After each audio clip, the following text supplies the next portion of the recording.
Why are we called Negroes?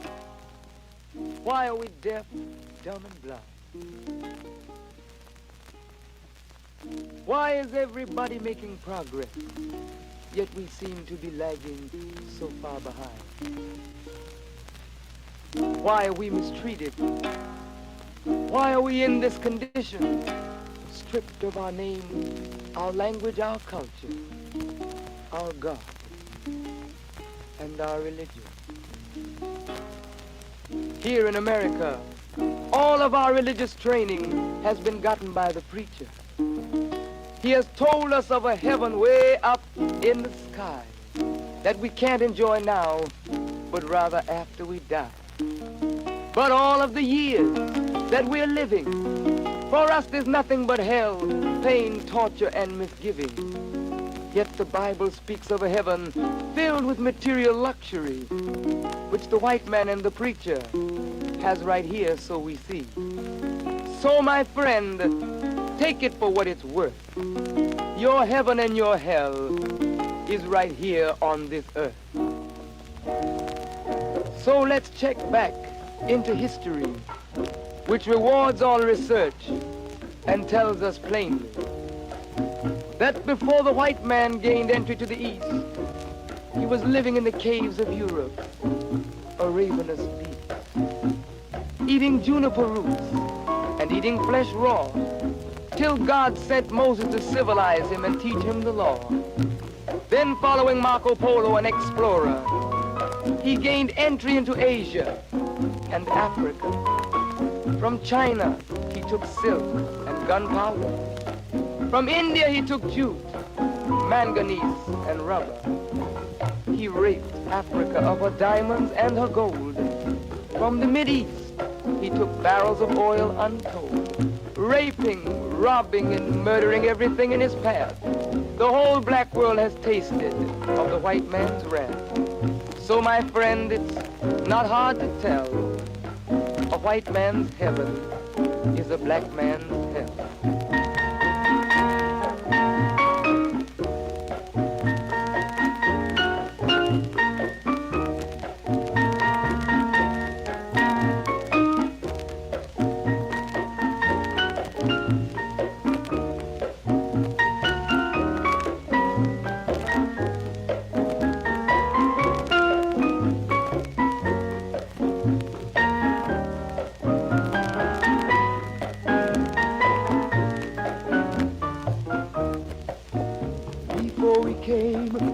America, we were living in the East. By the Nile River, we were living in luxury, enjoying freedom, justice, and equality. We wore silken robes and slippers of gold. We were the wealthiest and the wisest people, I'm told. Now we are the poorest of the poor. Nobody wants us at their door. So, my friend, it's easy to tell. White man heaven is black man hell.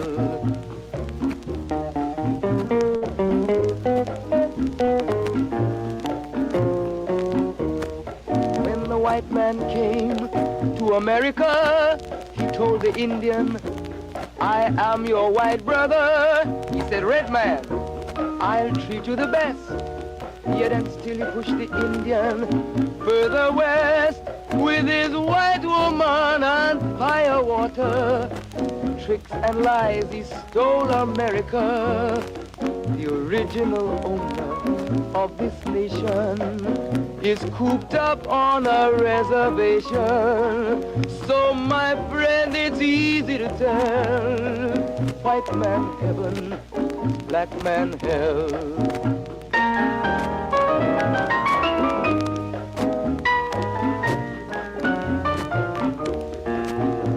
He needed someone to work the land. His back was too weak. He needed you, black man, so he commissioned Sir John Hawkins to commit the world's most grievous sin, to take a man who's born to be free and bring him down to slavery, to sell a man as merchandise. On his body put a price. Oh, my friend, it's easy to tell. White man heaven is a black man hell.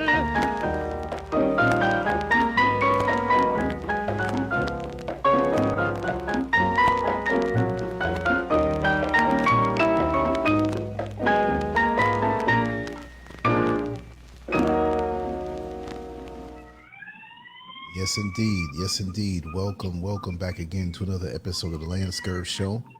Sounds like we have some siren in the background. We have brother. Yeah, that's on my end. Brother Zamal Tamaray once again, full of the knowledge to share. And this is going to be, from what you told me, this is going to be, I mean, everything you say is phenomenal. Let me tell you something. I have a hunch that when you talk in your sleep, it's educational. I have so many things in my mind when I'm asleep. I could only imagine. Yeah. I can only Number imagine. one thing I have on my mind is getting my people to the promised land. That's what's uppermost in my mind. You're a true warrior, and we need more like you. Just want to give a shout out to West Indies DNA, Ebony Williams. Who else is here? Kenny Crone, Mr. Haru 65, Joe Cool Breezy, Landon Price, Ella G is back. She's quick with the trigger again, right? And let me see, Tamiko McCoy, and I won't be able to call out everybody once we start flowing, but in the beginning, I'm going to definitely start doing that. It's a lot easier than typing, but I like to always acknowledge everybody as they come in. So we're going to flow. There's no limit. There's no set time. We're going to flow. It ends only when you feel that exhaustion in your heart, like I told it all. I'm here with you. I am. Welcome. Like I said, she's from Atlanta. Also, Melissa, thanks for coming on in. I'll call for a roll call later on. We have more people. Also, Old School Beauty. And yes. Wow. She's watching from Oakland, California. So yeah, it's Oakland, California. Yes, like about 10 o'clock over that way, right? So Wow. Over where I am is 12:59. So I'm still energetic. I'm just talking a little more tempered because I know that my voice carries, and there might be a Mrs. Scurv not too far sleeping. So she knows me so well, so it's not a problem. This is what I do. So even I talk in my sleep on imaginary shows. He's got to wake up. You're not on the show. Most of your day you're talking. But anyway, my brother, you have so much to share, and I am interested in you telling me. And we don't have to start out there, and I'm not going to let the cat out the bag, but when you told me about the origin of something and the real facts that you're going to bring. And yes, Tamika McCoy, 9:59, going up on 10 now. Now it's 10 for you over there on the West Coast. And thank you, I am. Yeah, anytime you see, let me tell you something. Before we really get down into this, right?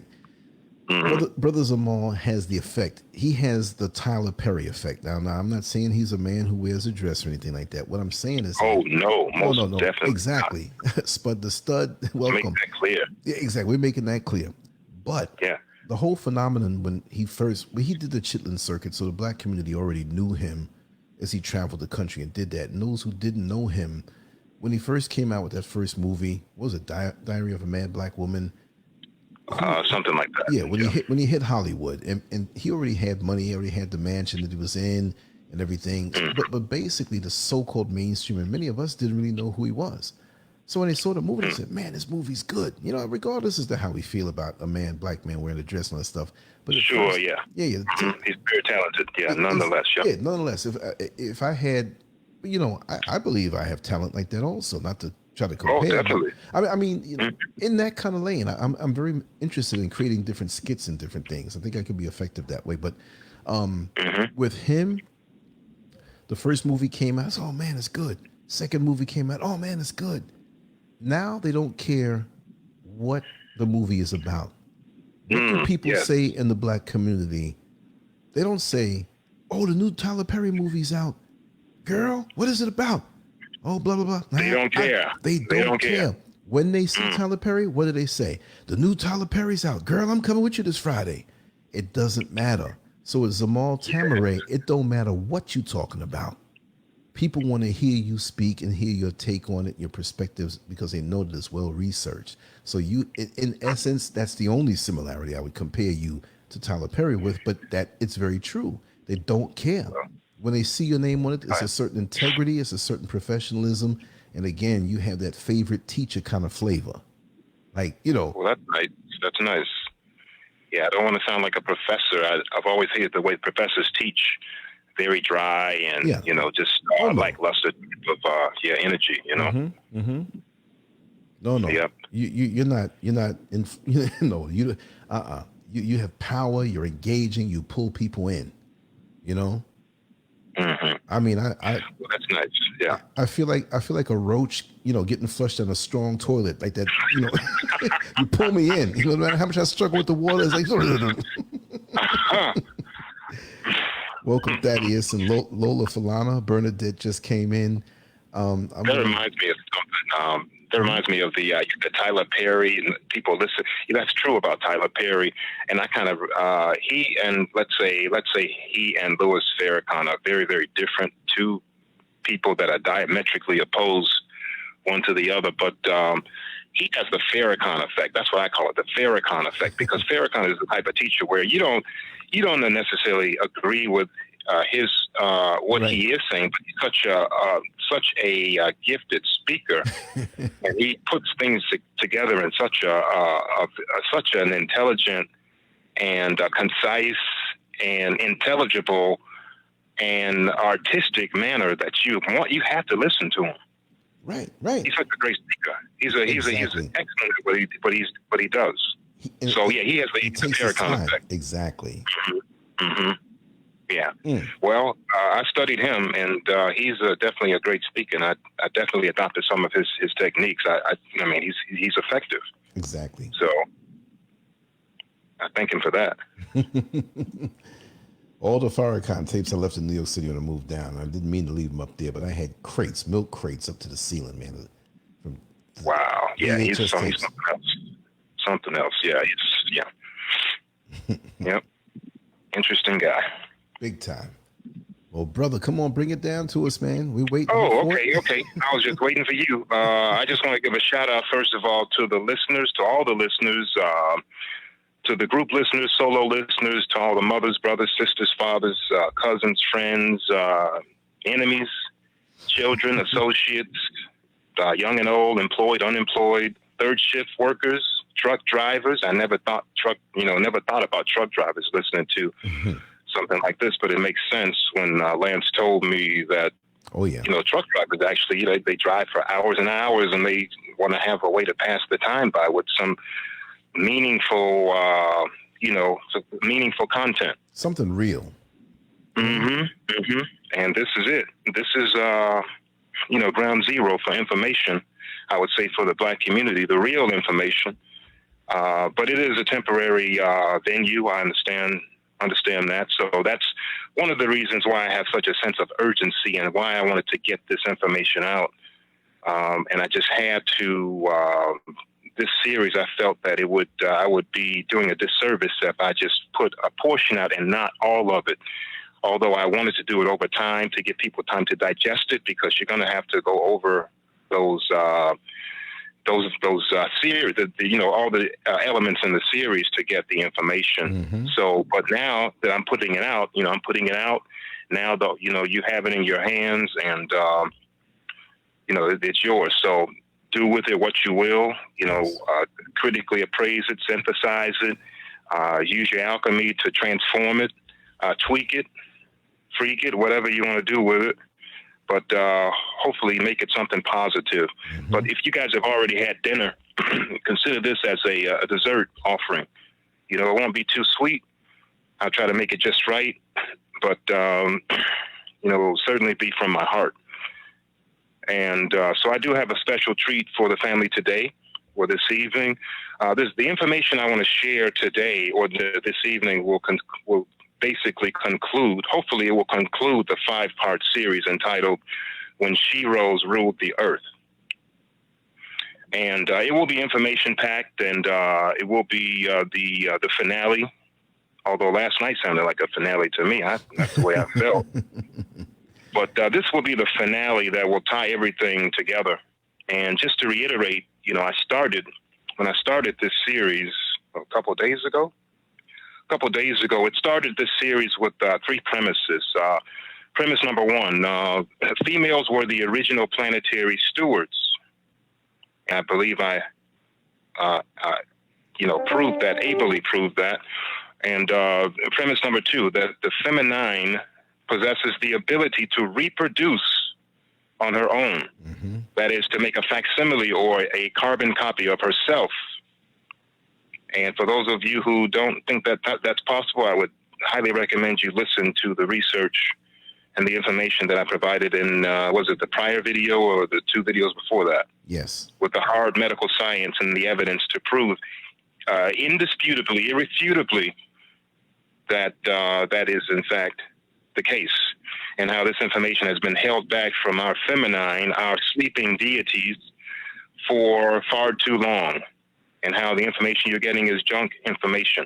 It's watered down information in all of the sciences and all of the arts. Even the math that they're teaching is watered down, and it's basically designed to dumb the population down and to make them, turn them into automatons and useful idiots. But point number 3, the 2 factors that led to the demise of the matriarchy.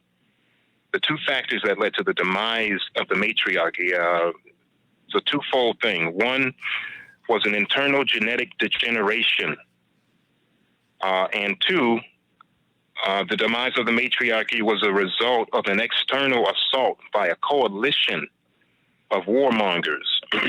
So in part 4, which was what we did last night, that was part 4 last night, we covered the, if I remember correct, the genetic internal degeneration. Mm-hmm.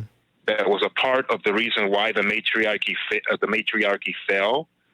And we also covered, or we got into a portion of the hooligans that were involved in the assault that took down the matriarchy. So we talked about the one of those actors in that drama, which would include the church itself. And when I say the church, most people would think the Catholic Church. Of course, they were a despotic regime back in those days in Europe. But the Catholic Church was in league with the Protestant Church, and they were all in league with the Judaic zealots, or the Old Testament zealots. So that was a 3-part coalition that was involved in taking. Well, actually, it was more actually the state, the church, the 2 branches of the church, the Catholic and the Protestant Church, and the state. So that was the troika, or the 3-part alliance that was involved. And then, of course, there were other elements like the Judaic element, and then you had a miscellany of other actors. So we only got to the first group of actors or warmongers that were involved in taking down the matriarchy. So what we'll cover is we'll cover that external aggression that led to the overthrow, basically. So let's talk about the Old Testament zealots and the miscellaneous warmongers. Excuse me. So the Old Testament zealots, what happened was it was like a boxer's 2-part combination punch. For those of you who like boxing, this is what happened. Different groups of. Oh, you were saying something? No, I said, of course. That's my talk. Boxing. Yeah, like a boxer's 2-part combination punch. Different groups of barbarian hordes invaded from the mountains of the north. Some came from, others came from the deserts of the south. And this was not something that happened just instantly. This happened over millennia, thousands of years, and it pretty much it rocked the old order of the feminine like a massive Richter scale earthquake. And so the other barbarians were the Old Testament zealots, as I refer to them.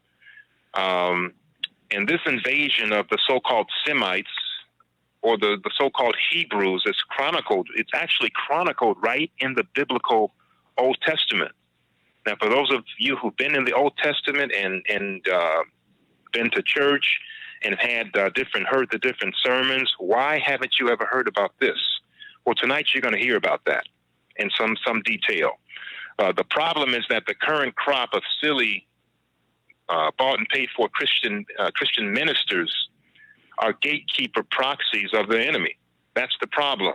You know, they are either grossly ignorant, or they lack the mental wherewithal to do the right thing, or they know, worse, they know the truth, and they are comfortable and, you know, scared, and they are okay with riding off into the sunset with their 501c3 riches.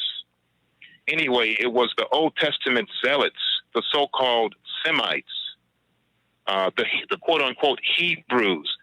These were the invaders of the land of Canaan, a.k.a. Philistine or Palestine, that land. And so let's talk about the Old Testament. Now, many people that know this actually believe when they read the Old Testament, they are reading the divinely revealed Word of God. And unfortunately, many of these folks are in for a very rude awakening, because in actuality, in many cases, you have been reading about a multitude of seemingly unconnected military campaigns that actually represents a singular campaign to subordinate the female under the boot of male bigotry.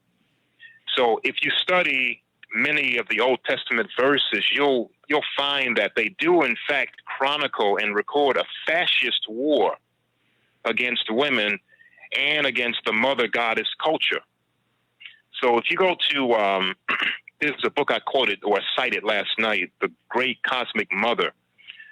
On page 265 of that book, it talks about the Old Testament subjugation of women, and it makes many derogatory references to the what's known as the quote-unquote golden calf, which was a symbol of Hathor, the Egyptian female goddess. It references the quote great harlot or whore. It references the quote whore of Babylon, unquote, which is referring to the Babylonian goddess Ishtar, and to the so-called witches, as they called them, to those practicing witchcraft and those enchantresses, those women that they were referring to in a negative light. So that's really funny how this male god would refer to women in such a negative and disparaging way, but never once do I recall a Bible verse of him ever calling a man a bastard. Just an observation on my part. If anybody has seen otherwise, let me know, because I've combed through that Bible with tooth and nail, and I haven't seen it. But if you go to what's that chapter, Deuteronomy chapter 16, verse 21 is a good example. It deals with not planting what they called an Asherah, spelled A-S-H-E-R-A-H, an Asherah. It dealt with not planting an Asherah next to God's altars, which, by the way, these altars were, guess what those things were? What were those altars? They were nothing more than barbecue grills under another name. This fact is underscored by Panabab Yanun. Now, those of you who know me by now, you know that the greatest teacher that I've ever known is Panabab Yanun, and he is definitely, I've studied under him, and he's written many, many books. He's written over 1,000 books back in the 90s, when they cited him in the Guinness Book of World Records. Also known as Dr. Malachi Z. York. But he wrote a book called, a classic book called Freaks and the Perfect Creature. It's dealing strictly with genetics in ancient times as well as in modern times, as well as genetic engineering. But anyway, on page 58 to 59 of that book, he shows how this altar described in the Bible were basically hearths,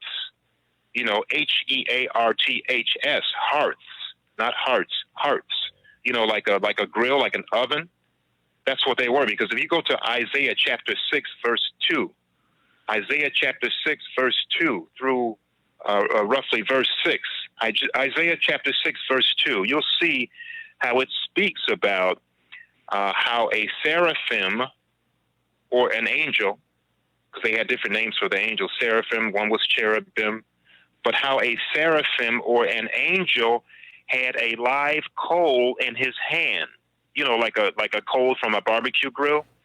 This seraphim had a coal, a live coal in his hand, and that coal was so hot that he needed to use metal cooking tongs to remove them from the altar. Metal cooking tongs, you know, those metal things that you use to protect your hands when something is really hot. Like, let's say you're a forger and you're forging metal, or you're cooking on a barbecue grill. You use those tongs to remove the meat from the barbecue grill.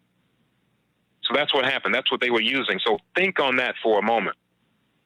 Cooking utensils are used on God's quote unquote holy altar. Holy stove. That's what it was.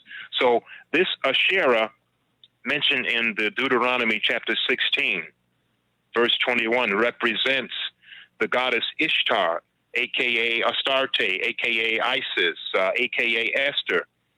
The Germans called her Oster or Eostre, spelled E-O-S-T-R-E. Also Ashtoreth, many different names. So if you look at that verse, for those of you who may have a Bible in front of you, or for those of you who may have it online, the verse reads, just from memory, I remember it said, "Thou shalt not plant a grove of any tree near unto the altar of the Lord thy God, which thou shalt make thee." So basically, they could not plant a tree or plant a grove of any tree near unto the altar of the Lord, which that was a prohibition. And they're talking about the Asherah, because these people were paying homage to the goddess Ishtar. So if you line up all these words, you know, the words that I just mentioned, you'll see that they got where they got the word, or where they derived the word Easter from Ashtoreth or Ishtar or Esther and all those other different names.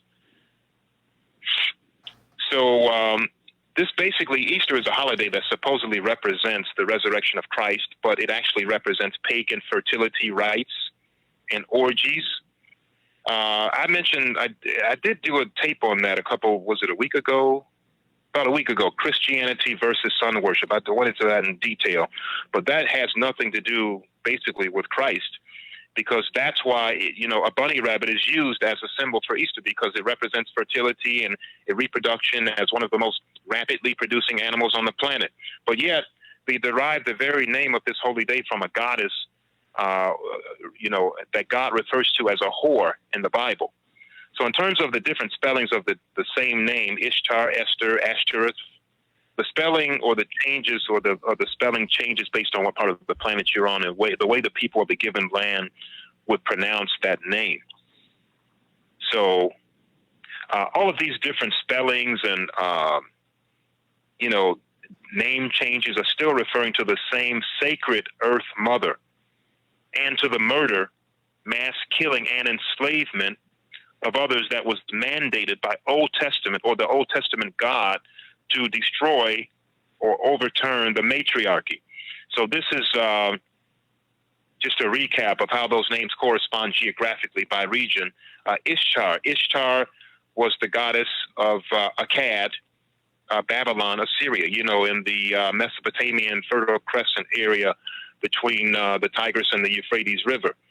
Inanna was the goddess, the name of the goddess in Sumer. Greece, Aphrodite. Phoenicia, Astarte. Ashtoreth / Asherah, Canaan. And you see how those names sound like Easter. So now let's look at some of those verses, or some more verses that chronicle the history of the war and the eventual historical overthrow of the matriarchy. But before I do that, I'll say this. one thing that you'll find when studying many of the Old Testament verses is it's an actual chronicle and a record of, like I mentioned, the fascist war against women and the mother goddess. So you think you're reading something divine when you're reading the Old Testament, but on the contrary, like I mentioned, in many cases you have been reading about the war to subordinate the feminine under the iron boot of male bigotry. So now, you know, there are many derogatory biblical references to whores, you know, to whores and queens. And these references are alluding to the so-called Queen of Heaven, as is referred to in the Bible, sometimes called Asherah or Ashtoreth. Ashtoreth is spelled A-S-H-T-O-R-E-T-H. And according to public domain information, this Queen of Heaven, as I mentioned, has been identified as Ishtar and all the other different names. So Panabat Yanun basically showed us how all these words were used to create that pagan Easter holiday, a holiday based, as I mentioned, on sun worship. So if what I want to do at this time is just talk about some of the, go into some of those verses. And let me go on my computer here.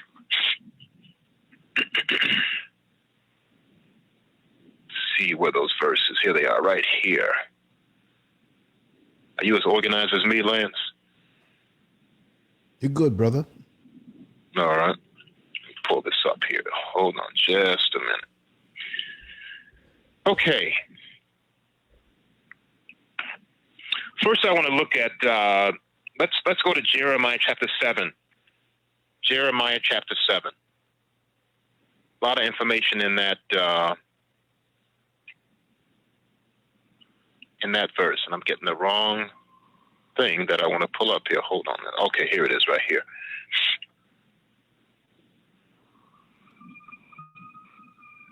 Jeremiah chapter 7.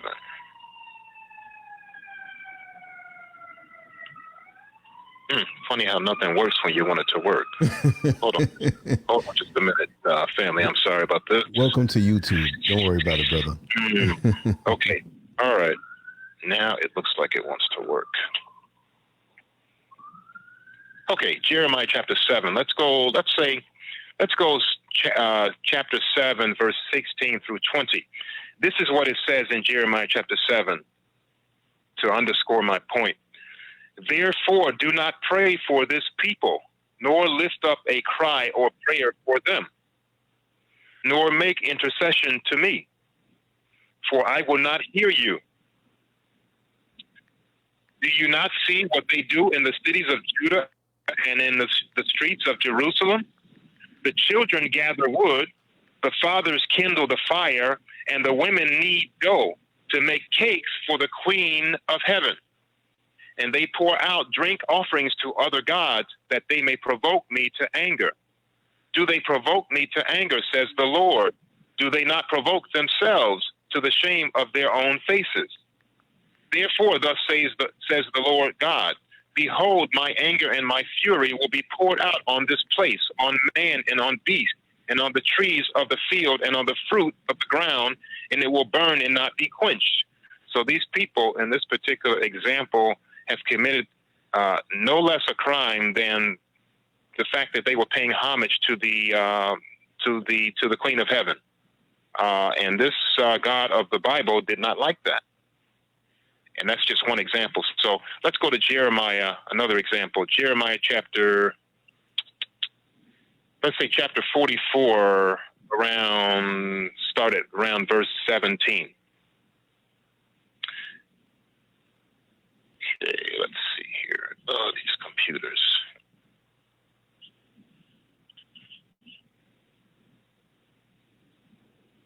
Hold on just a minute. All right, I got it. This is what it says, and I'll read it. It says, but we certainly will do whatever has gone out of our own mouth to burn incense to the Queen of Heaven and pour out drink offerings to her, because they're paying homage to her, as we have done, we and our fathers, our kings and our princes in the cities of Judah, in the streets of Jerusalem, indicating that the worship of the mother goddess was a very widespread practice. And then they say, for then we had plenty, for then, when we were doing all these things and paying homage to the mother goddess, for then we had plenty of food, were well off, we were well off, and saw no trouble. But since we stopped burning incense to the Queen of Heaven and pouring out drink offerings to her, we have lacked everything and have been consumed by the sword and by famine. The women also said, and when we burned incense to the Queen of Heaven, because they were worshiping Ishtar, and poured out drink offerings to her, did we make cakes for her to worship her and pour out drink offerings to her without our husband's permission? Then Jeremiah spoke to all the people, the men, the women, and all the people who had given him that answer, saying, the incense that you burned in the cities of Judah and in the streets of Jerusalem, you and your fathers, your kings, and your princes, and the people of the land, did not the Lord remember them? And did not it come into his mind? So the Lord could no longer bear it because of the evil of your doings and because of the abominations which you committed. Therefore, your land is a desolation, an astonishment, a curse, and without an inhabitant, as it is to this day. Because you have burned incense, and because you have sinned against the Lord, and you have not obeyed the voice of the Lord or walked in his law, in his statutes, or in his testimonies. Therefore, this calamity has happened to you, as at this day. Then he goes on to say, Moreover, Jeremiah said to all the people and to all the women, hear the word of the Lord, all Judah who are in the land of Egypt. Thus says the Lord of hosts, the God of Israel, saying, you and your wives have spoken with your mouths and fulfilled with your hands, saying, we will surely keep our vows that we have made to burn incense to the Queen of Heaven and pour out drink offerings to her. You will surely keep your vows and perform your vows. So this is just an indication or underscores the fact that this God and his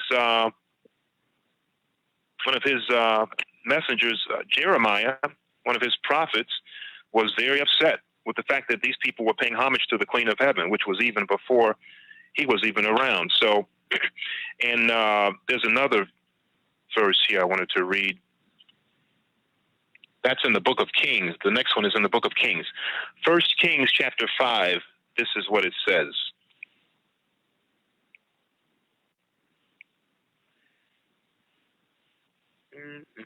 Hold on just a minute, family. My mouse is not working tonight. Okay. Wow. Alrighty now. Just let's see.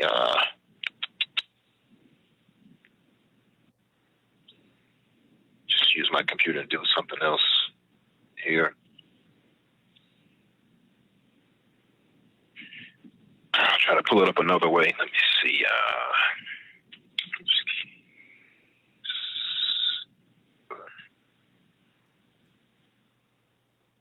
All right, we're in business now. 1 Kings chapter 11. Chapter 11, let's go down to verse 5. 1 Kings chapter 11, verse 5. It says here, for Solomon went after Ashtoreth, the goddess of the Zidonians, and after Milcom, the abomination of the Ammonites. And so basically they're talking about how these people, again, were paying homage to Ashtoreth. They were embracing and paying homage and venerating and celebrating and, just propping up and championing the feminine energy. And they were not happy with that. And when it says Ashtoreth, the goddess of the Zidonians, Zidonians is another word for saying Sidonians. Sidon. And after Milcom, the abomination of the Ammonites. And then it says here, if you go further down in this same chapter on verse 33, 1 Kings chapter 11, it says here, because they have forsaken me and have worshipped Ashtoreth, the goddess of the Zidonians, Chemosh, the god of the Moabites, and Milcom, the god of the children of Ammon, and have not walked in my ways to that which is right in mine eyes, and to keep the statutes and my judgment, as did David his father. So he's very upset about that. Now, let's go to another one. Judges chapter 2. Let's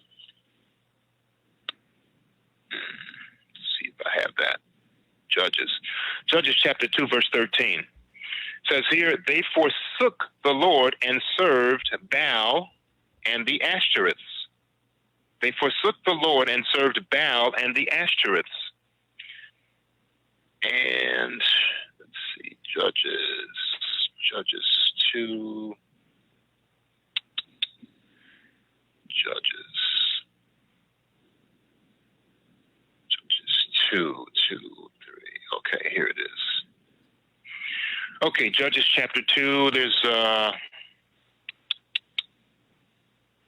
little more information in that chapter. Judges chapter 2, let's see, verse 11. It says here, and the children of Israel did evil in the sight of the Lord and served Baalim, another variation of the word Baal.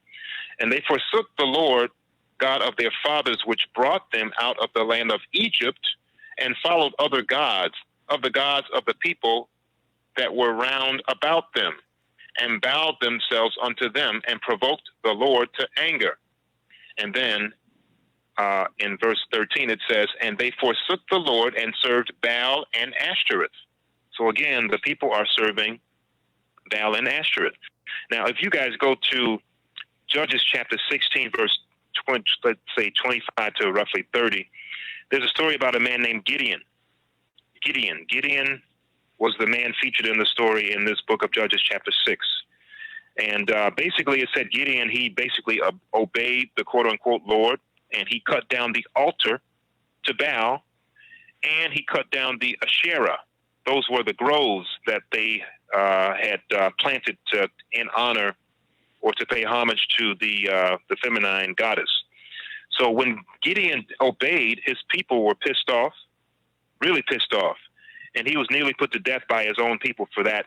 To them, that was a crime because they were devout, worshipers of the feminine energy. And for this guy, Gideon, to come and do this, they were really pissed off about that. So this is what it says in reference to that. Judges chapter 6. I'm going to start with verse 25. Judges chapter 6, verse 25. Okay, this is what it says. And it came to pass the same night that the Lord said unto him, take thy father's young bullock, even the second bullock of 7 years old, and throw down the altar of Baal that thy father hath, and cut down the grove that is by it. So in other words, get rid of those altars of those, figures that don't represent me, and do this instead. And build an altar unto the Lord, a barbecue grill, a hearth, and build an altar unto the Lord thy God upon the top of this rock in the ordered place, and take the second bullock and offer a burnt sacrifice with the wood of the grove which thou shalt cut down. So they're talking about the grove or the wood of the Asherah, of the goddess Ishtar. And then it says here in 27, then Gideon took 10 men of his servants and did as the Lord had said unto him. And so it was, because he feared his father's household and the men of the city, that he could not do it by day, that he did it by night, because these people were devout worshipers. Let's say even zealots. They were zealots, and they would kill for what they believed in. So verse 28 says, and when the men of the city arose in the morning, behold, the altar of Baal was cast down, and the grove was cut down that was by it, and the second bullock was offered upon the altar that was built. Verse 29 says, and they said one to another, who hath done this thing? And when they inquired and asked, they said, Gideon, the son of Joash, hath done this thing. Verse 30 says, then the mighty men of the city said unto Joash, bring out thy son, that he may die, because he hath cast down the altar of Baal, and because he hath cut down the grove that was by it. So I say all that to say that there was not only an ideological war against the veneration of the female energy, but it was also became a physical aggression or a physical war against the feminine. So that makes sense. That's what we just finished. Let's see what else we have. So basically, as you can see, this God of the Bible used his proxy warmongers, as I call them, like Hosea, to relentlessly attack these feminine images. So like if you go into the 2 Kings chapter 23, it deals with Hosea destroying those images that, of the Asherah offerings made at the temple of Jerusalem.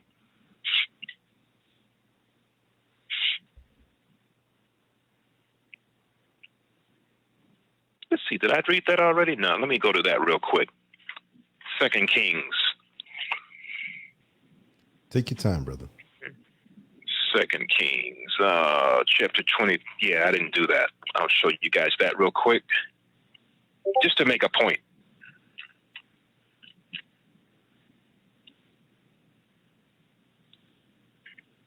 2 Kings. All right, 2 Kings, chapter 23. Oh, yeah, chapter 23. 2 Kings, chapter 23. Yeah, 2 Kings chapter 23 deals with him destroying those offerings made at the temple in Jerusalem. And that's why when you read about the demolition of the shrine where the women, they did their weaving for Asherah as the, that's what they did. They did the weaving for the Asherah, and basically there was an abolition from the house, of the Asherah from the house of the Lord. And let me read that real quick. 2 Kings. Okay, 6 and 7. It says here, 2 Kings chapter 23, verse 6. And he brought out the grove from the house of the Lord without Jerusalem unto the brook Kidron, and burned it at the brook Kidron, and stamped it small to powder, and cast the powder thereof upon the graves of the children of the people. So it's just basically telling you that they were overthrowing the matriarchy at that point, and part of that overthrow was to eliminate or eradicate those images that of the mother goddess. And it says here, verse 7, and he break down the houses of the Sodomites that were by the house of the Lord, where the women wove hangings for the grove. And then if you go further down, it says here, and the altars that were on the top of the upper chamber of Ahaz, which the kings of Judah had made, and the altars which Manasseh had made in the two courts of the house of the Lord, did the king beat down and break them down from thence, and cast the dust of them into the brook Kidron. And many, verse 13 says this, and the high places that were before Jerusalem, which were on the right hand of the mount of corruption, which Solomon the king of Israel had builded for Ashtoreth, the abomination of the Zidonians, and for Chemosh, the abomination of the Moabites, and for Milcom, the abomination of Ammon, did the king defile. And it says here in 14, in that same chapter, 2 Kings 23, and he brake in pieces the image and cut down the groves and filled their places with bones of men. So in order for them to eradicate this worship of the female goddess and install their version of religious servitude or religious worship, they had to eradicate the image of the mother goddess. And these verses that I read to you describe that. So as you can see, as you can clearly see, hopefully, the popularity of the goddess and the efforts to obliterate and blot her out, or blot out her remembrance, is abundantly chronicled in those Old Testament verses. So the key, though, is to know what you're reading in the first place, because, you know, Pastor Porkchop is not going to tell you that. You know, the pastor's just going to get paid, and he'd be like, you know, y'all, you know, better have, y'all better have my money. What do they say? What's that phrase, Lance? Be better have my money. That's how the pastor works. But basically, that's what I wanted to cover with that, just to show you how important this worship of the female or the feminine energy was to these folks back in these in that particular time. So now you know about the aggressors. You know about the Christian aggressors. You know about the Judaic zealots. And now you need to know about the miscellaneous warmongers, the assaulting invaders. You know, they were a diverse group. Some attacked the Fertile Crescent. Some attacked the Indus Valley. Some attacked Eastern Europe. Others invaded from the Near East, as well as Crete, and also ancient Greece. So in the Fertile Crescent, just as an example, you had, of course, when you're talking about the Fertile Crescent, we're talking about ancient Sumer. You know, the land of the Tigris and Euphrates River. In the Fertile Crescent, the group or the faction that committed the aggressions were called the Mitannis or the Hittites. The Mitannis is spelled Mittanis, and of course the Hittites were a group of Canaanites, daughters of Heth. They were, that's spelled Hittitees. And then you had the aggressors in the Indus Valley. And we talked about either in part 1 or part 2 about Indra, how these warmongers were worshiping their deity Indra, a patriarchal type god. And they were all about bloodshed, slaughter, stealing, raping, pillaging, and that's what they were about. And those were the so-called Aryans, the people that went into India and did what they did. And then the other group would include the people that attacked via Eastern Europe, and those were the Kurgans, that's spelled Kurgans. And then, of course, let's say in the Turkey/Anatolia region, you had another group called the Luwians, that's spelled Luwians. So, and also you had, let's say, ancient Greece or Crete. Can't forget that place. In ancient Greece or Crete, in the Cretan civilization, they were attacked by the Achaeans and the Dorians. The Achaeans is spelled Aceans, and the Dorians is spelled Dorians. So you have the attack in the Fertile Crescent, you have the Indus Valley, you have the Eastern Europe being attacked, you have Anatolia, Turkey, you have ancient, basically all of the centers of civilization during that time. And some of the geographic regions, you know, that were invaded, you know, if we look at, let's look at a more detailed look at the Indus Valley, for example. This would include the people of Pakistan, Afghanistan, Kashmir, India, cities like Mohenjo-Daro and Harappa, those types of places. You know, that's where you have the bloodthirsty so-called Aryan barbarians invading and pillaging. Hailing from the Caucasus Mountains, these invaders came crashing down on this peaceful civilization, trafficking in death and products of social retrogression, like sexism, racism, patriarchism, bigotry and discrimination, disease, classism, slavery, and brutal and restrictive multi-generational abomination called the caste system, one that prevents families and family descendants from ever graduating upward into what people call upward mobility or the hope of a better life. So these so-called Aryans, they literally believe violence to be a divine act.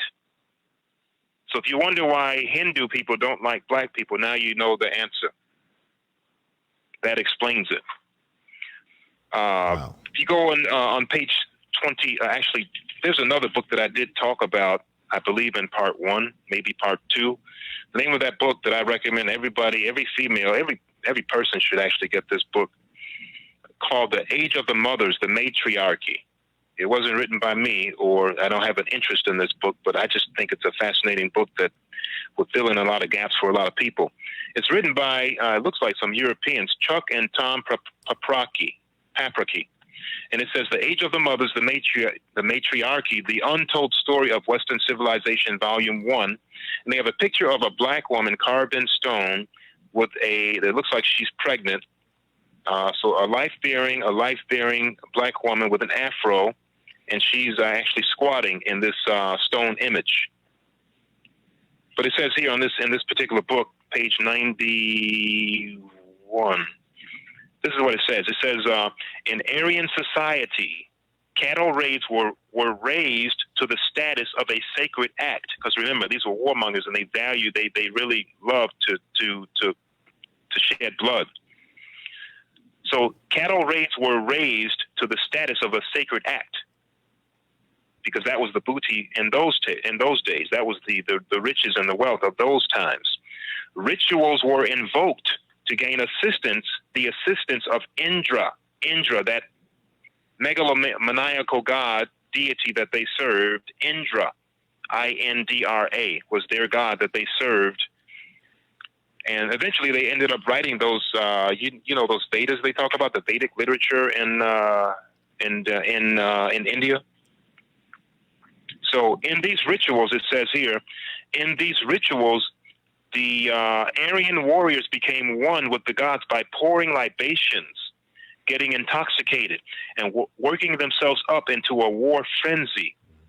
In such a state of mind, murder and plunder of their neighbors was justified and honored as fulfilling the desires of the gods. Whether the drink was mead, M-E-A-D, a drink that they had, wine, or soma, its power resided in its capacity to increase the fighting spirit among the priests and the warriors, and, we might surmise, in its power to dull the senses to the slaughter that they would soon perpetrate. So their god India was said to get drunk on soma before doing battle with the enemies of the Aryans, and that's what they would mimic. So in their ancient Vedic writings found in India today, they clearly stated that their intentions in those invasions, which I went into more part 1 or 2, they said that it was for the spoils. The spoils was the reason for the invasions. It was for the wealth. It was because they wanted the god Indra to send them, as they said, send us kine abundantly, not K-I-N-D, but K-I-N-E, which refers to cows, the wealth of that time. They said, eager for the spoil or the wealth, eager for the spoil, the people call on him. So that was their deity that they called on. Now, in another book written by, I want to sound like a broken record, but this guy produces a lot of books. He's not an ordinary man. Fatma Bab Yanoon, a.k.a. Dr. Malachi Z. York, wrote another book, 18 plus 18 plus 1 equals 37 genes of the mitochondrial DNA. 18 plus 18 plus 1 equals 37 genes of the mitochondrial DNA. Fatma Bab Yanoon says this, page 20. He says, these mutations, albino lepers, turned out to be the greatest savages and proven to be the greatest killers of man and animals, of all the human genus the planet has ever known. They inherited this nature from their creators, who used to come to Earth just to hunt and kill. You don't have to accept that right now. I will explain that to you at another time. On the bottom of page 21, it says this.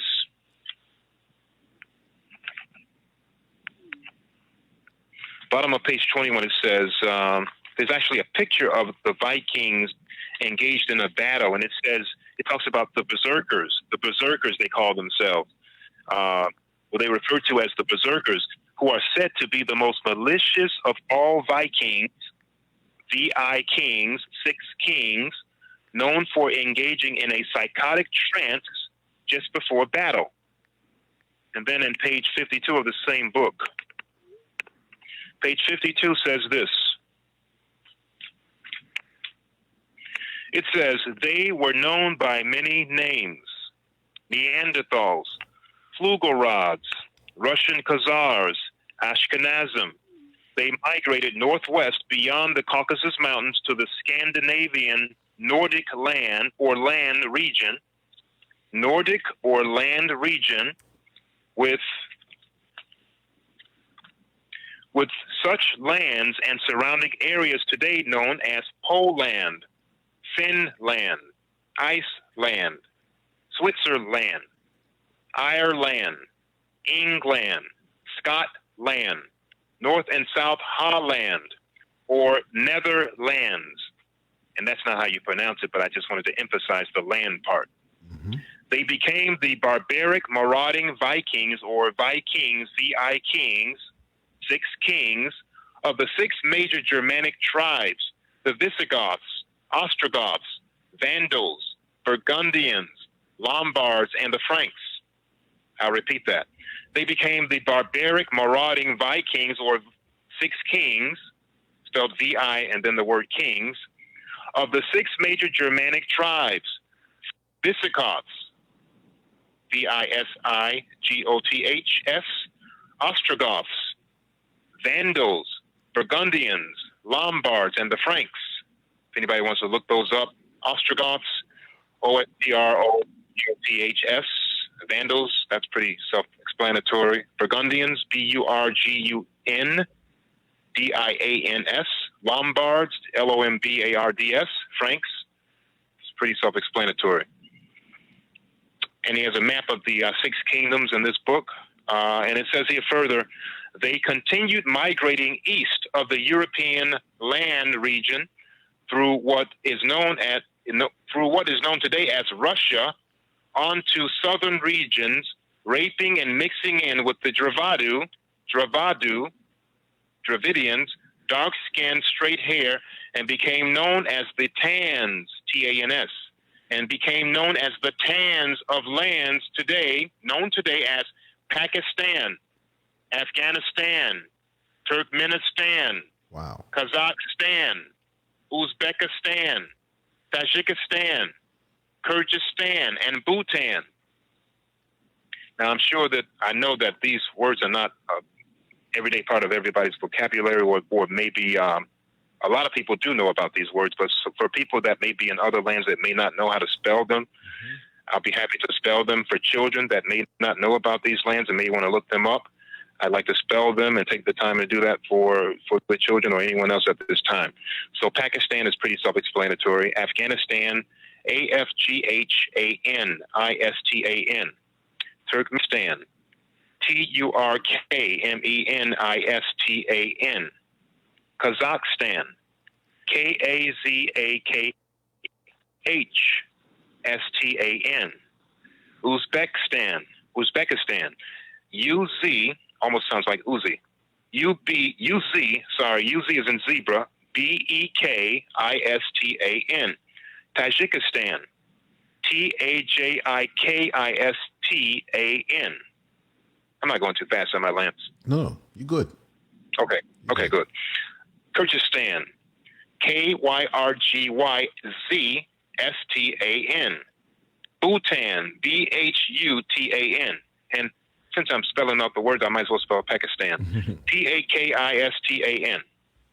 So continuing their migrations, I'm just reading further, continuing their migrations back to the west, now as Indo-Europeans, Aryans, that's who they were, Indo-Europeans, Aryans, they set up the Persia Empire, Persia, and all of the Iya lands within it, such as Gandaria, G-A-N-D-A-R-I-A, which is Afghanistan, Parakania, Pakistan, Sagartia, Parthia, Caspia, and Media, Iran, Assyria and Babylonia, Iraq, Mesopotamia, Syria, Armenia, and those lands are spelled, let's see, Gandaria, G-A-N-D-A-R-I-A, and then Pakistan, Paricania, Paricania, Sagartia, Sagartia, Parthia, Parthia, Caspia, Caspia, as in the Caspian Sea, like the Black and the Caspian Sea, which is actually, it borders, both sides border the Caucasus Mountains, Black and the Caspian Sea. Media, Media, Iran, and then Assyria and Babylonia. Of course, Assyria is Assyria. Babylonia is Babylония, which represents Iraq. Two regions in Iraq. Like if you meet people from Assyria, that's where they're from. Mesopotamia, Mesopotamia. That word Mesopotamia refers to two rivers, the Tigris and the Euphrates. And then Syria, Syria, and of course Armenia, Armenia. So Persia, originally called Parsa, from Persis or Perso, which means destroyer or ravage. The word Persis or Perso means the destroyer or ravage. So Persia, originally called Parsa, from Persis or Perso, and Ea, meaning state or mindset of. Now we can easily see the mind state of these hybrids. From the Turkish caves, Derinkuyu, to Arabia, these are the Ka'anu, the Canaanites. The Canaanites in the Bible I had mentioned yesterday. Canaanites, if you want to read about them, if you read about them in the book of Leviticus chapter 13, the book of Leviticus chapter 14, the book of Leviticus chapter 13 talks about a quarantine. They were quarantined at a certain time because they had leprosy in this particular story. And it tells you what they look like. It tells you that they had yellow, thin hair, and it tells you how they had to be tested to make sure that they were safe or clean to be released back into the population after their quarantine. And then if you go into the book of Leviticus chapter 14, verse 33, it says, I do put, in the references to, Moses and Aaron. It says, I do put the plague of leprosy in the house of the land of your possession. And they're talking about the land of Canaan. And that's where the leprosy was. So the Canaanites in the land of Canaan, all that's broken down in the book of Leviticus 13 and 14, which is never really broken down in any real detail. I'll do that at some other time. So we talked about the trance that these people would go into just before battle, and we talked about the different people of the different lands and the different nation states that they conquered. And we talked about Switzerland, Ireland, all the other lands. We talked about the different, the 6 kings. And that's pretty much what I wanted to say. So let me see if there's anything else I wanted to read. Hold on a second. Oh, yeah, one other thing I wanted to read just to complete this. And this will be incomplete. No, your voice, everything is coming through so clear. I just have to say that. That's awesome. Yeah, that's awesome. That is great. Just to finish this book, page 54, and I won't get more into this topic because when I say something, I like to prove it. I'll prove this at another time because I want to stay on topic.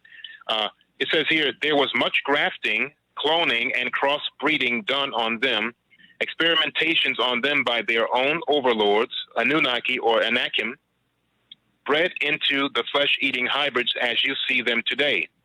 They have been crossbred with canine to become Homo canine to keep them from being attacked by wolves as they left their caves in the Caucasus Mountains.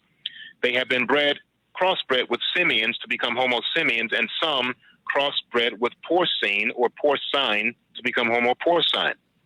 So that's the extent of what I'm going to read from that book, just to stay on topic. So another book I read here that relates to this topic There's a chapter from that book called Matriarchies of Abundance to Patriarchies of Debt. Matriarchies of Abundance to Patriarchies of Debt. That is not the title of the book. That's the title of a chapter from the book.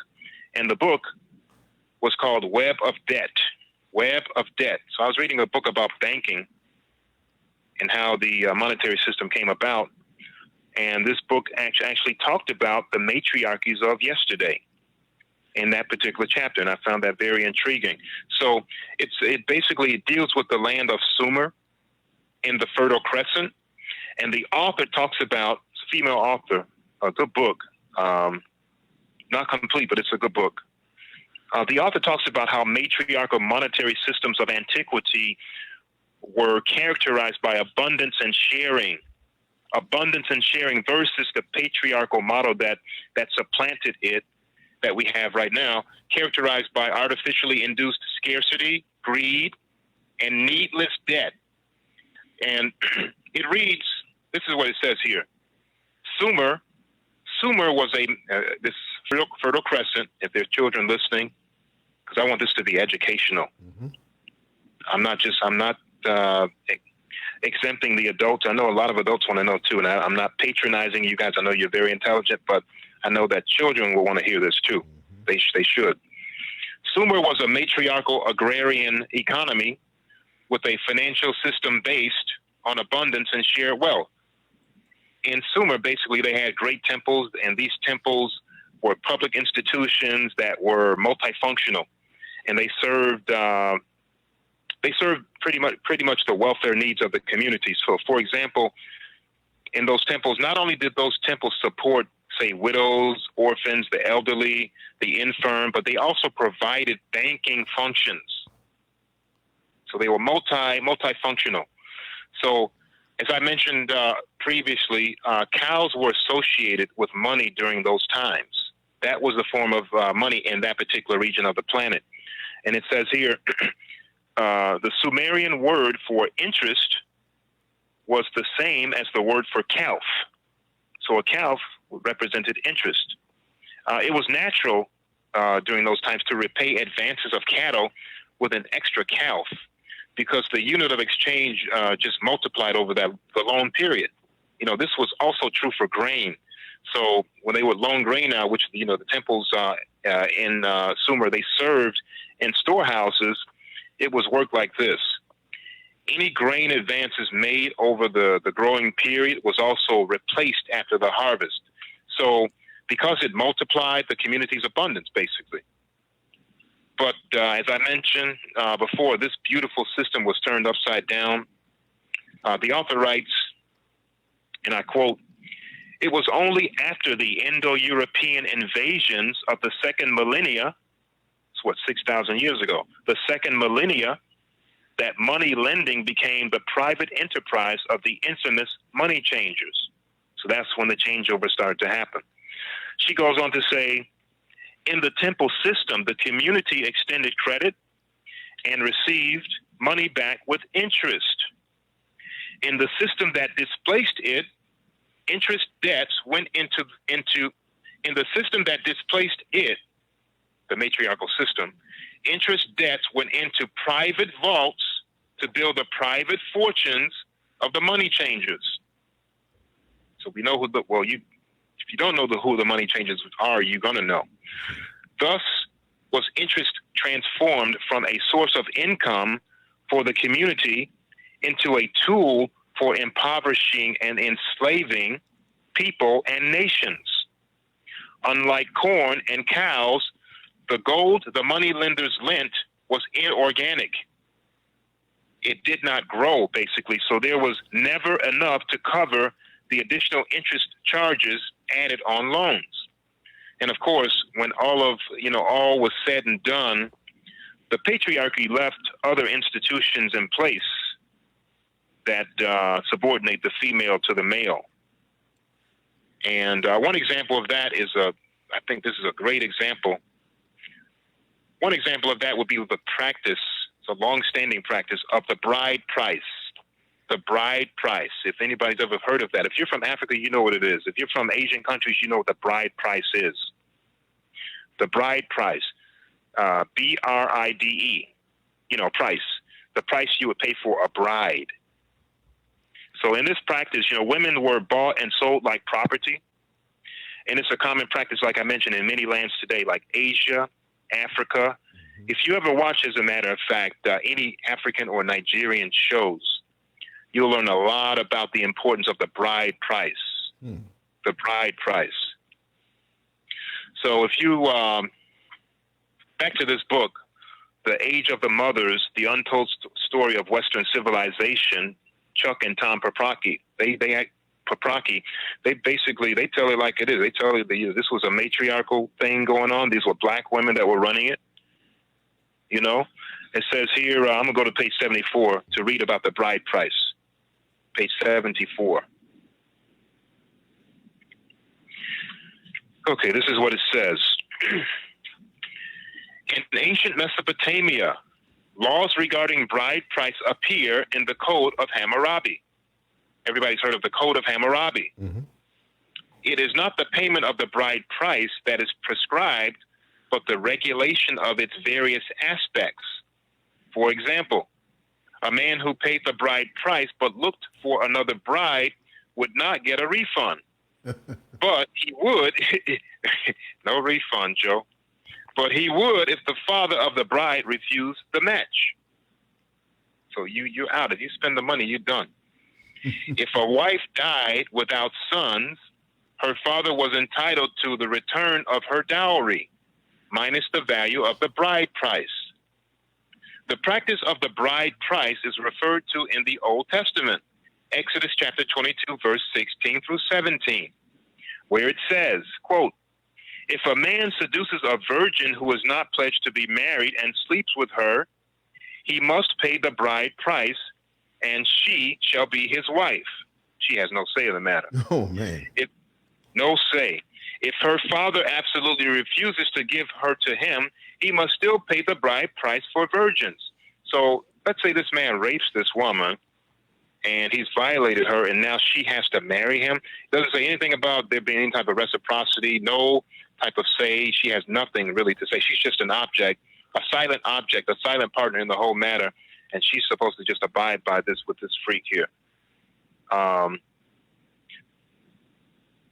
So Deuteronomy 22, 28 through 29, it basically says, if a man happens to meet a virgin who's not pledged to be married and rapes her, and they are discovered, it says this actually in Deuteronomy 22, 28 through 29, if further down in that same chapter, if a man happens to meet a virgin, again, Deuteronomy 28, verses 28 through 29. So if you guys want to read that, go to Deuteronomy 22, 28 through 29, and then Exodus 22, 16 through 17. Deuteronomy 22, 28 through 29 says, if a man happens to meet a virgin who is not pledged to be married and rapes her, and they are discovered, he shall pay the girl's father 50 shekels of silver. 50 shekels. Who uses that word shekels? 50 shekels of silver. He must, and this is from from Deuteronomy. He must marry the girl, for he has violated her. He can never divorce her as long as he lives. Wow. And just as an aside, the Bible basically is supporting the idea of human trafficking. And another point, the Bible has been plagiarized from many different sources, and I'd like to do a series on that, just plagiarization of the scriptures, plagiarization of the Abrahamic religions. They've all been plagiarized, and I can show you exactly where they've been plagiarized from. This is one example, because in the Code of Hammurabi, they used shekels back in those days in Mesopotamia. So here they are incorporating the same verbiage, the same language in their scriptures, which is supposed to be divinely inspired, yet it's plagiarized information. That's just a small example. But it says here, even today, marriage by bride price is still the norm in many countries. In the Philippines, India, Thailand, China, Afghanistan, and many countries in the Middle East, Central Asia, Africa, as well as the Solomon Islands and Papua New Guinea. Bride price is still practiced as a way for men to buy women and thus make them their property.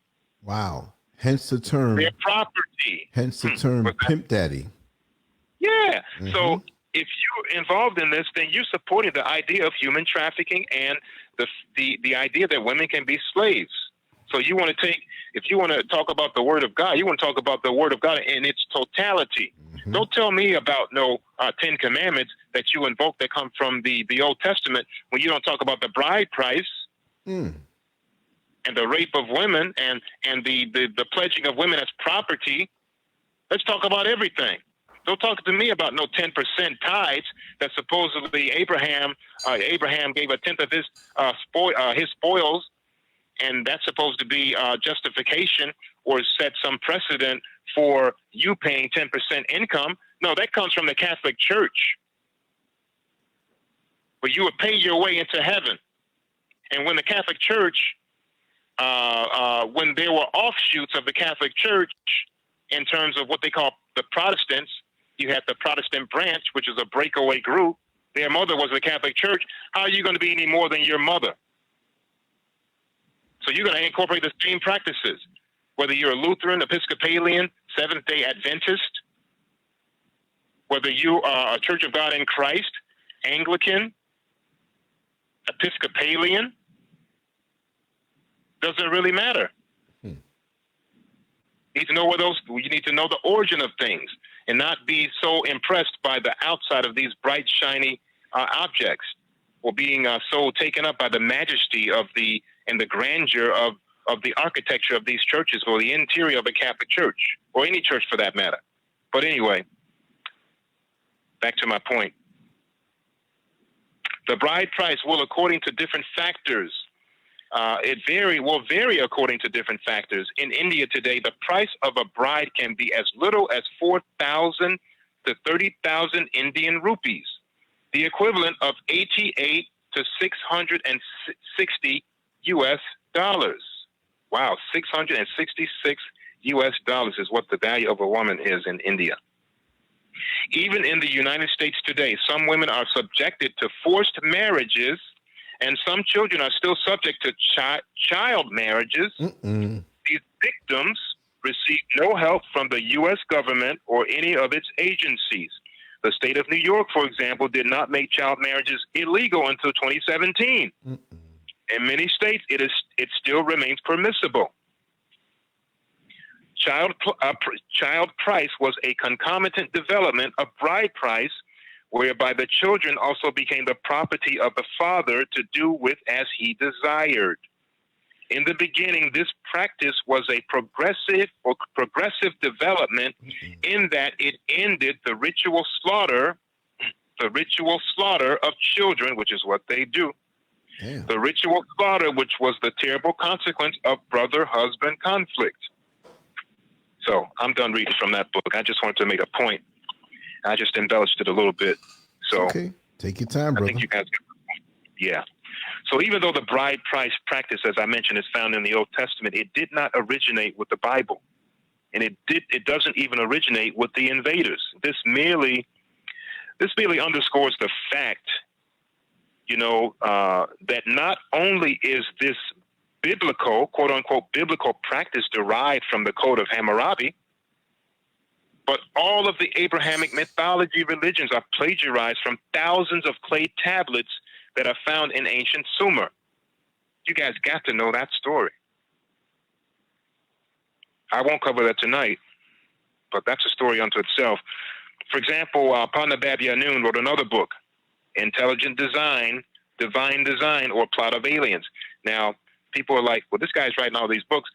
As I explained to you guys in all of my videos, I think starting with Plandemic, and then I went into Nazi Germany and the Polarity War, and other videos, this is not an ordinary man. This guy is a savant. If you know what a savant is, look up the dictionary and see what a savant is. That's what he is. He's not an ordinary man. Guinness Book of World Records even said that. So, Intelligent Design, Divine Design, or Plot of Aliens. Brother, I'm going to run to the restroom real quick. Let's give me 2 minutes. Okay, no problem. Keep going. No problem. Actually, Family, let me go grab that book. I don't have it. Hold on just a second here. And I thought I was organized. Mr. Organization here.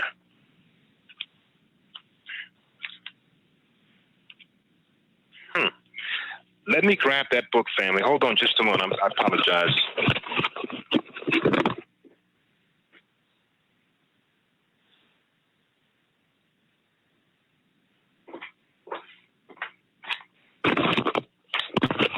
Okay, I'm back.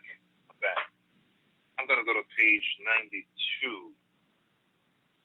Actually, I don't really need the book. I remember the names of the information that I wanted to provide. Basically, in a couple pages in the book, Intelligent Design, Divine Design, or Plot of Aliens. If you guys want to get those books, you cannot get them through Amazon. You have to go through the All Eyes on Egypt bookstore, and I'll put a link up for that. And I do definitely have a link. There is a link for one of the stores that's probably in the greatest need of funds, because they're not really patronized heavily. Despite the fact that we have this life-changing, groundbreaking information, and that would be in the prior, I believe that Lance had a chance to get to the prior part 4. If not, it'll definitely be in this one. I'll make sure it's included along with the list of all the other books that were not listed in part 1. So anyway, these tablets, these clay tablets that they had back in those times, they called them cuneiform tablets. Cuneiform tablets is spelled C-U-N-I-E-F-O-R-M. Cuneiform. Some people pronounce them cuneiform tablets. But these cuneiform tablets were basically the writing system of that time, because there was paper was not, according to the story, the paper was not abundant in that region, so they used clay that they would write on with stencils, and they would bake the clay to harden it to have a permanent record. That's why you see the Court of Hammurabi with those images and icons on the etched in stone. It's a permanent record, and the word cuneiform itself means wedge shaped. So I'm back, brother. I just want to just sorry to interrupt you, but your sound sounds the way it did before when your hand was up. Oh, I'm sorry. Let me start over. You're back. You know what happened? I had the mic up by my head. Oh, that's what happened. No problem. I'm glad you told me. Okay. No, we heard you loud and clear. I heard you loud and clear. Just sounded back to that way again. So you can continue on, I guess. But I mean, we heard you loud and clear. But it's, it's better this way. Okay. So, yeah, I was just talking about cuneiform tablets and how these stories are plagiarized, and how the stories that are plagiarized are listed in the book, one of the books written by Panabab Yanun, Intelligent Design, Divine Design, or Plot of Aliens. Intelligent Design, Divine Design, or Plot of Aliens. And basically on page 92, they list some of the tablets from whence these Abrahamic stories are stolen or plagiarized from. And I wanted to do at some point just a good build on the plagiarization of the Abrahamic religions, or plagiarized religions, the Abrahamic religions, basically, something like that. So these, the list of some of those tablets that we were talking about, the cuneiform tablets, they basically took these tablets of stone, they baked the stones, and they had a permanent record of what they were wanted to record, whether it was a taxable event or any type of financial event or a marriage event, political ongoings and things like that. So they called the word cuneiform actually means wedge shaped, and because they used that, from what I read, they used that because they didn't have paper as a resource in that area like they did in Egypt, papyrus. So they used stone, and they had a permanent record. And there are actually thousands and thousands of cuneiform records. You'll never get through reading all of those records. And some of those, the names of some of those tablets, those clay tablets, those stories these stories came from. One of the names of the tablets is called "The Creation of Man by the Mother Deity." The Creation of Man by the Mother Deity. The Curse of Agade, Agade. The Epic of Creation, also known as the Enuma Elish, Enuma, Enuma Elish. Then there's another story. All of these stories are from ancient Mesopotamia. The Epic of Gilgamesh. The Epic of Gilgamesh. And then there's the Epic of Etana. I think I talked about the Epic of Etana when I did the Nazi Germany and the Polarity War. Then there's the Era Epic, spelled E-R-R-A-E-P-I-C, also called the Era Epos, spelled E-P-O-S. So it's the Era Epic or the Era Epos. Another story written in stone, the Exaltation of Inanna. Inanna, again, is another name for Ashtoreth or Ishtar. Another story is called the Inanna's Descent to the Underworld. Inanna's Descent to the Underworld. And then there's another group of texts called the Chedorlaomer text. And it's also spelled Chedorlaomer text. So it's spelled either with a K-H-E-D-O-R, L-A-O-M-E-R, or it's spelled C-H-E-D-O-R, L-A-O-M-E-R. And that's actually mentioned in the Old Testament. There's another clay tablet called the Myth of Enki, the Myth of Enki, E-N-K-I, also spelled E-N-Q-I, the Myth of Enki. And then there's another story etched in stone called the Myth of Zu, the Myth of Zu. And then you have a book called the Tales of Adapa, the Tales of Adapa, A-D-A-P-A, or the Generations of Adapa. And then you have a story called the Tales of the Magicians, Tales of the Magicians. Then you have the one called the Kuthian Legend of Navam Sin, the Kuthian Legend of Navam Sin. Kuthian is spelled K-U-T-H-E-A-N. And then Navam Sin is also, his name is spelled two ways. Navam Sin is N-A-V-A-M dash Sin, S-I-N, or Naram Sin, N-A-R-A-M dash S-I-N.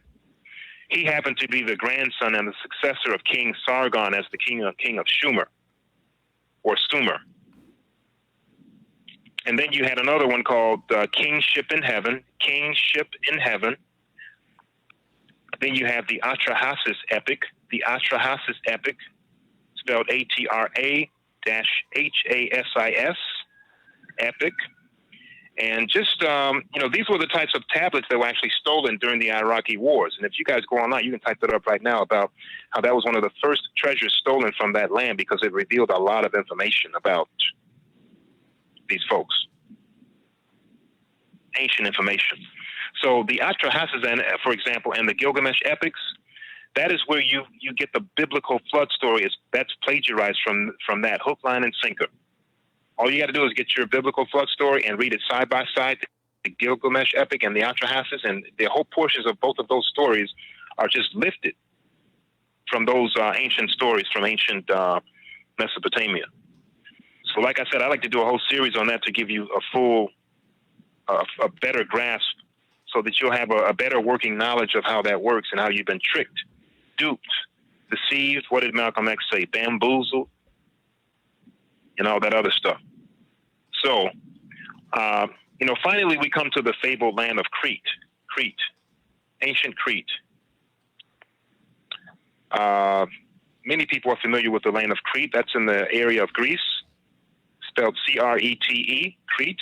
Crete was a really special place because that was the last matriarchy or the last genocentric region, last region of female-centered rule that was destroyed, according to them, approximately 3,000 years ago. So the author gives the reader a snapshot. So that would have been around, 1000 BC. So the author gives the reader a snapshot that describes the beauty and the splendor of this magnificent civilization on page 34. Let me go to that book real quick and grab it. This book is called The Chalice and the Blade. Basically, it's talking about the opposition of a culture based on either the sword, the blade, or the chalice, which represents feminine energy. So let's go to page 29 and 30 just to give you a snapshot of what it was like to live in a place like that. Okay, it says here, these examples of how cultural bias has led to mistakes are only exceptional, as the art historian Merlin Stone notes, in that they were later corrected. Stone traveled all over the world looking at excavation after excavation, archive after archive, and object after object, re-examining primary sources and then checking how they had been interpreted. And what she found was that, by and large, when there was evidence of an earlier time when women and men lived as equals, it was simply ignored. In the pages that follow, as we examine the remarkable ancient civilization discovered at the turn of the 20th century on the Mediterranean island of Crete, we will see how this bias has led to an incomplete and, in fact, greatly distorted view not only of our cultural evolution, but also of the development of higher civilization. Then this is what it says on page 30. They call this the archaeological bombshell. The archaeological bombshell. So this is what it says. The discovery of the technologically advanced and socially complex ancient culture of Minoan Crete, so named by archaeologists after the legendary King Minos, was something of a bombshell. As the archaeologist Nicholas Platon, who by 1980 had been excavating the island for over 50 years, put it, archaeologists were dumbfounded. They could not understand how the very existence of such a highly developed civilization could have remained unsuspected until then. From the start, writes Platon, who for many years was superintendent of antiquities in Crete, amazing discoveries were made.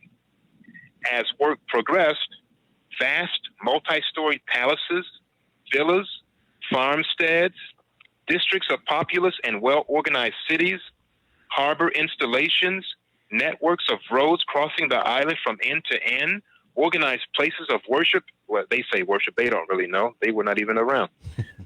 Organized places of worship and planned burial grounds were brought to light.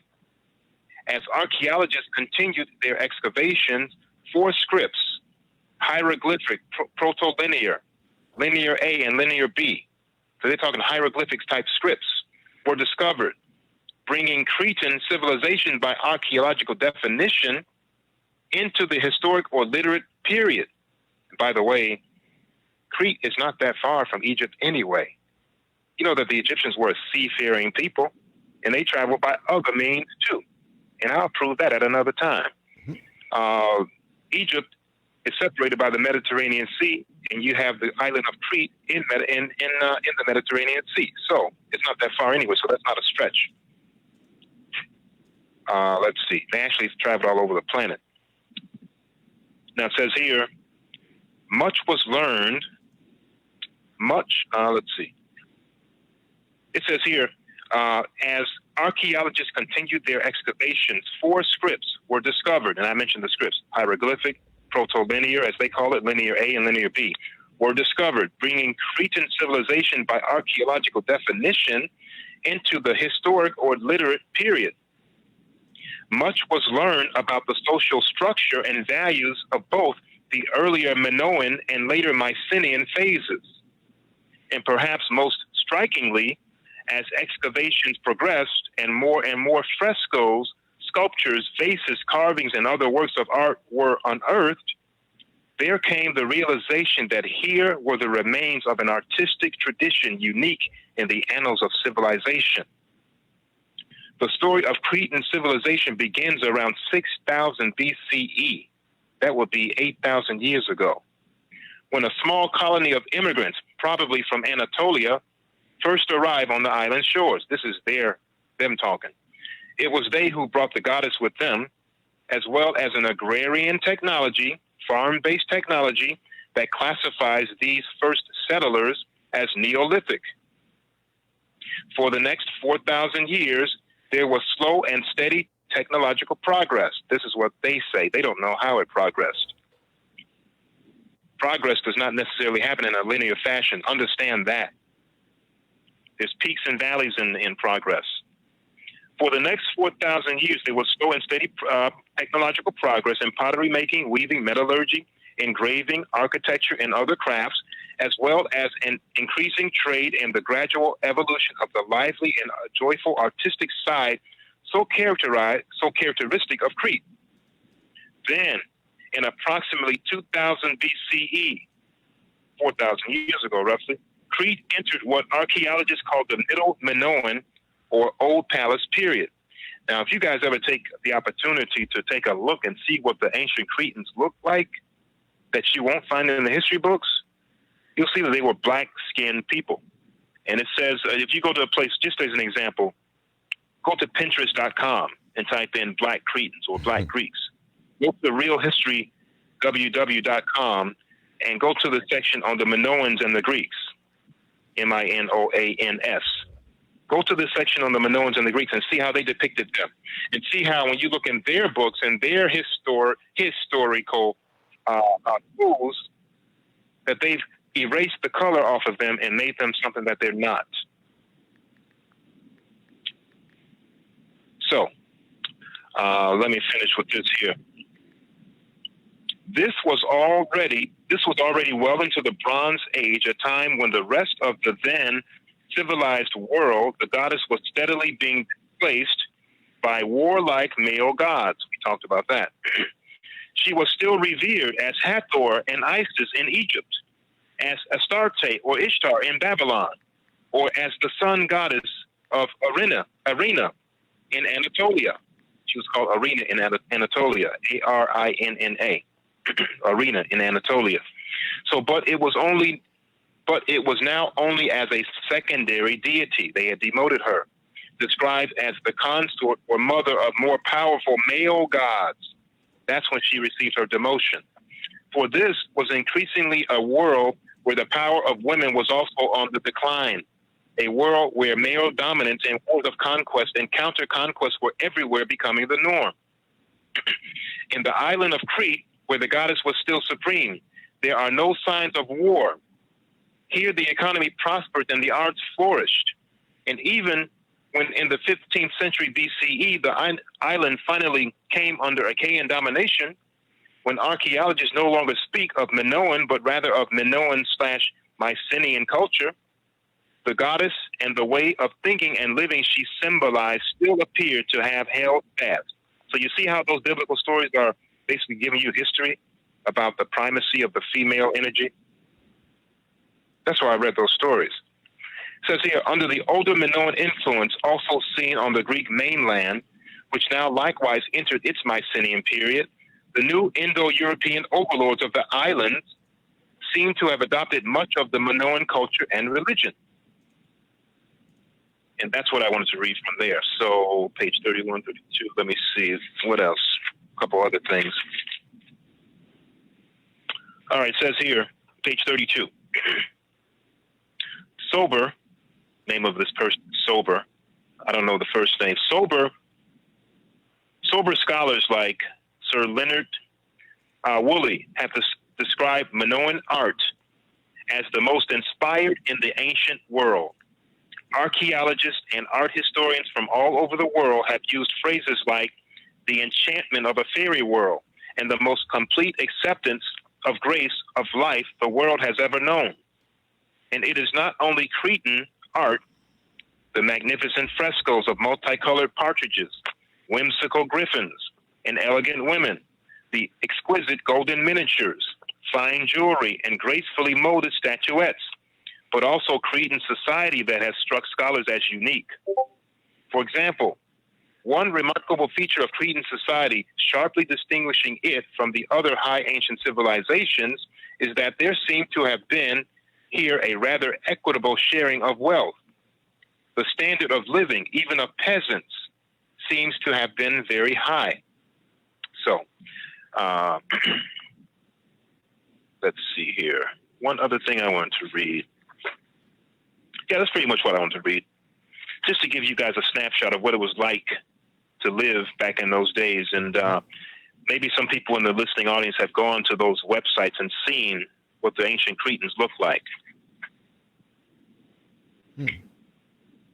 So like I mentioned, Crete is located in the Mediterranean as an island of Greece and was a black civilization. They were known as the Minoans, Minoans. And once the Minoans gave way to the Indo-European Achaean, I believe that's how it's pronounced, it's spelled Achaen. When they gave way to the Indo-European Achaean invaders, that started what's called the Mycenaean period. M-Y-C-E-N-A, I'm sorry, M as in Mary, Y-C-E-N-E as in edible, A-N as in Nancy. So you have the Minoans, they were doing their thing, replaced by the Indo-European Achaean invaders, and that started the Mycenaean period. So later the Mycenaeans were overthrown by the Dorians. The Dorians was another group that came in. The Dorians spelled D-O-R-I-A-N-S. And I'm looking at this book now, page 55 of the same work. It describes the fall of Crete as the invading assault started, and was recorded on what's known as the linear B tablets. Remember, I mentioned some were hieroglyphics, some were called linear B, some were called proto-this or whatever. Let me read that real quick. That was pretty interesting. Page 55. This is what they recorded.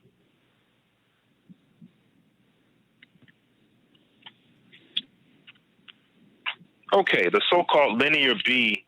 Some of our knowledge about the Mycenaean period comes to us from the so-called linear B tablets found in both Crete and the Greek mainland, which have now been deciphered.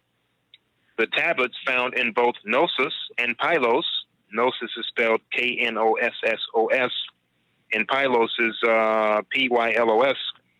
The tablets found there in both Knossos and Pylos, a Mycenaean settlement on the southern tip of Greece, names of divinities are listed, to the profound satisfaction of those who have long contended that there was continuity between Crete and classical Greece.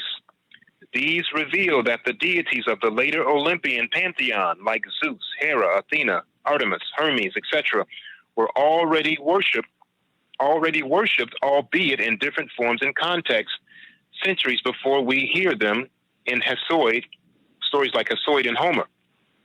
And then here, it says here, in Achaean cultures was to be short-lived.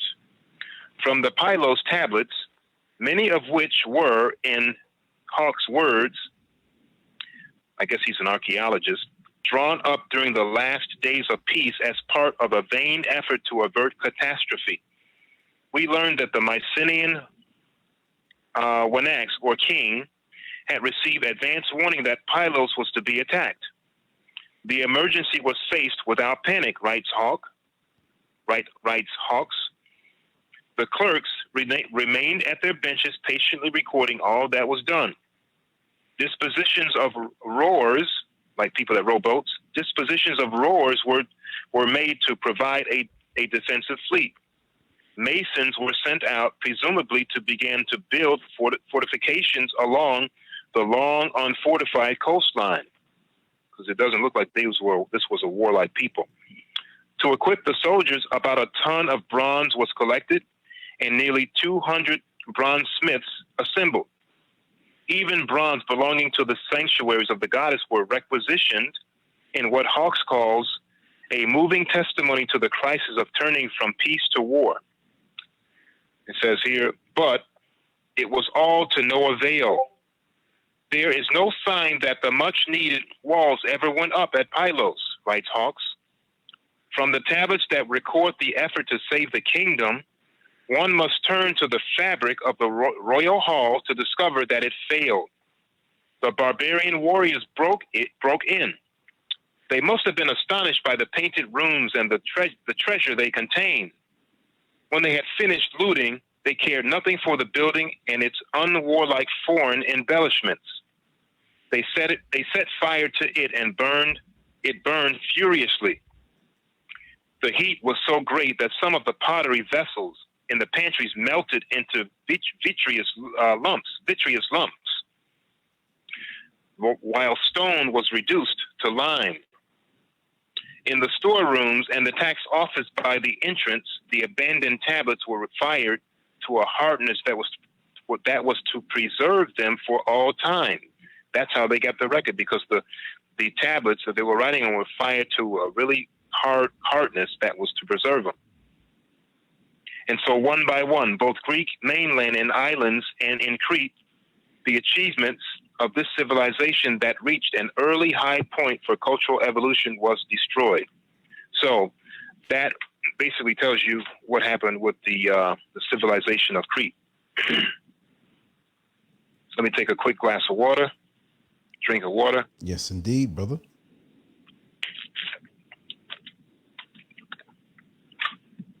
And I guess I will finish this tonight. After all, after what I have to say. And I guess in closing, I just want to say what my motivations were for discussing this in the first place, this topic. I mean, when I first heard about this, Partner Babianu was writing about this in his books about how women can reproduce on their own. And I'm like, wow, that's really something. I'm like, he's given us all these different things about things that were going to happen many decades in advance. He's told us about all these other things that sound outlandish at the time, but they actually come to pass. And then he tells us that women were able to reproduce at one time on their own. And so I did the research, and I coupled the research with his books and other books. And that's why I did this. And I found that whenever I talked to females of any race, any age, they were just fascinated by the topic. So I'm like, well, people need to know about this. Men and women need to know about this. So, you know, I'm sure that both women and men are wondering, you know, what prompted me to speak about this. So that's, you know, this is like an arcane topic. It's a kind of an off the beaten path type of topic in the first place, you know. To be honest, I had no choice. That's another reason. You know, when I read these books, Panabab Yanun's many works, and, you know, that mention and prove this, that women have this ability, and that they were the first humans on the planet, and that they have the latent ability to do this. And I proved that they were the first people on the planet in my prior series, the prior parts of this series. So I won't go back into that at this time, but they have the ability to reproduce on their own without the aid of any, you know, what we call normal sexual intercourse. So I found that this topic was just too irresistible for me not to research it, especially since it was in diametric opposition to his story, you know, I and all of us received in school. So, you know, when I do research, I just dive right in. I dived right in. And the knowledge that I received, you know, I had no choice to share it with so many, you know, with my own people. So I consider this, like I mentioned earlier, this is a personal offering from me to you. You know, the value of which is really incalculable, value-wise, you know, for our move forward as a people. So my motivations for embracing, say, a matriarchy, for embracing a society controlled by women, you know, for a society run by women is very simple. I mean, the best way I can answer that is by comparing and contrasting the two different systems.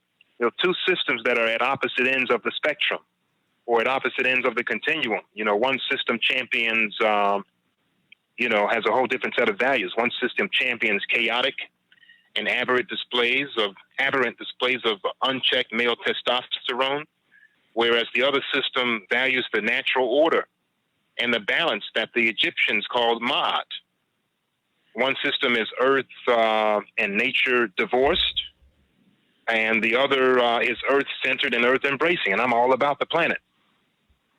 You know, one system lauds dominance and hegemony or hegemony, dominance, control. The other chooses peaceful coexistence. You know, one system utilizes militaristic brute force and coercion. The other force practices diplomacy and global collaboration. You know, one system is married to competition and intimidation. The other system is wed to cooperation and persuasion. And whereas one system extols the merits of cold-blooded logic and ration, like capitalism, the other system believes in humanized empathy and emotion. Why? because an analytical or robotic social type of order like its makers is void of all empathy. You know, one system features a life-destroying apparatus like the one we currently have destroying the rainforest versus the saner, life-affirming one that possesses or preserves the planet. You know, one system gravitates towards an iron-fisted dystopia, while another embraces a female-centered utopia. You know, one system sells us artificial scarcity and lack, like the supermarkets. Nothing in the supermarkets right now. They supposedly have no food. One system sells us artificial scarcity and lack, while the other produces natural abundance and plenty. So how is that so? Because the paradigm of capitalism is based on poverty and debt, haves and have-nots, despite the fact that we reside in a world of plenty. You know, one system is selfish and individualist-oriented, while the other is collective and group-focused. Because what's good for the individual is not what is necessarily good for the group, but what is good for the group is always what's good for the individual. That's one of the sayings of Panabab Yanun. In the first system, like parasites, one system is characterized by what I call economic cannibalism and private gain versus what is definitely a better alternative of group symbiosis and mutual benefit. I'll take group symbiosis and mutual benefit over private gain and economic cannibalism any day. So in the first system, like parasites, you know, the private individuals gain all the wealth while giving back nothing in return. So this would be, you know, the corporate asset strippers, you know, and the hedge fund traders who gain untold riches but leave a trail of corporate corpses and an ever-growing mountain of debt for the people. So in the final analysis, you know, we can choose from one of two different paths. You know, we can have the path where the original planetary mother runs the earth or runs earth affairs as she once did in times past. You know, that original earth mother would include the indigenous black woman, the indigenous Mexican Native American woman, the indigenous African woman, and the indigenous Asiatic woman. Or we could have the current caveman model run by barbarians, animals, and cutthroats. You know, we could either have the indigenous, selfless, nurturing, caring, and earth-adoring clan mothers producing and distributing all of the fruits of the earth for the benefit of all, or we can elect our current backward social order. They're one steered and guided by a reprobate, as I call them, a reprobate, by a franken-food, GMO-producing, vaccine propagating and chemtrail spraying, capital profit-seeking type, earth-pillaging, misogynist, racist, bigoted, goblin, monster man freak, controlling all the earth resources for the benefit of the few. So which choice do you think would make for a kinder, gentler, and more stable world order? I think by now that everyone knows where I stand with my choice, because I stand on the side of genetics. I stand on the side of nature, on the side of our story, not his story. I stand on the side of linguistics and etymology. And finally, I stand on the side of common sense.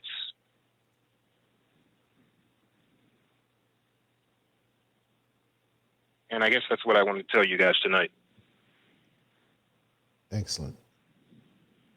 Let it rain, let it rain. What the rappers say, let it rain. Share this information, transcribe it, because these computers are going down. I expect the caveman to crash the computers. I don't expect anything less. Share this information, keep it for posterity's sake. And that concludes the part 5 of When Sheroes Ruled the Earth.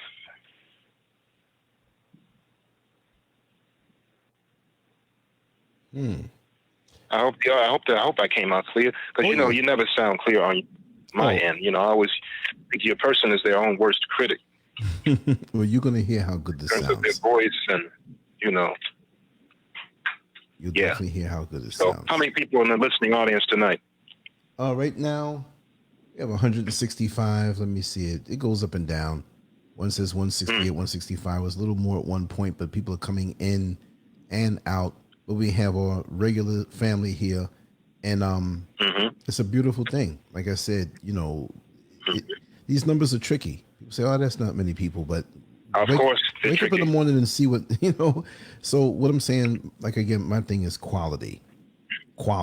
You know, nighttime people are up, they got all kind of things on their mind, but you know, when you get the quality and they say, man, this is some good teaching, you know, there are many people who crave the quality, and we have different variations of it. And my thing is, my job is to put the time in to get it out there.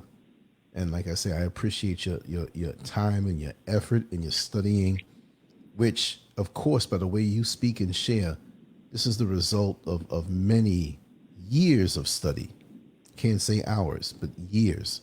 So you've dedicated yourself to your craft, and me being a little platform here, you know, which sounds like plate, right? That means your meal, platform plate, right? So a heck of a platform. This is an intellectual restaurant, and you know, you're the chef. You're putting everything on the plate, and this is a restaurant with my name on it. But it's nothing without the chef on the inside to serve the people. So that's what it is all about. Well, like I said, I vetted you myself. I wanted to make sure you were real. And my sister had pre-vetted you, so you've been vetted twice. I think at this time, I think I want to list some sources. So I listed sources for the first half. Yeah. In I'll list some of the other sources. Of course, the King James Version of the Bible. You can probably get that online. Yeah, you can get that online. Yeah. Quora.com was a source. Yeah, Quora is the excellent. That's an excellent. I love that site. Yeah. I never really go on that site much. I just ran across it once. Yeah, don't know much about it. It's random, you know, statements and questions. And if you ask a question on that site, you have so many people who are on it who will answer. You get many excellent answers to your questions. And just to read the random stuff that's on there. Yeah, that's true. It's really good. Yeah, I recommend that site. Okay. It's spelled Quora. Yes.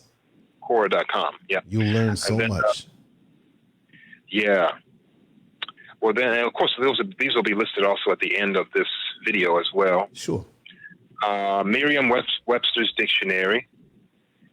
There's a book I ran across called Parthenogenesis, Women's Long-Lost Ability to Self-Conceive by Dan, I believe it's Poitras, Poitras.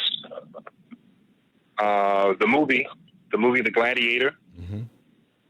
A book called Mysteries of Human Reproduction by Dr. Raymond Bernard.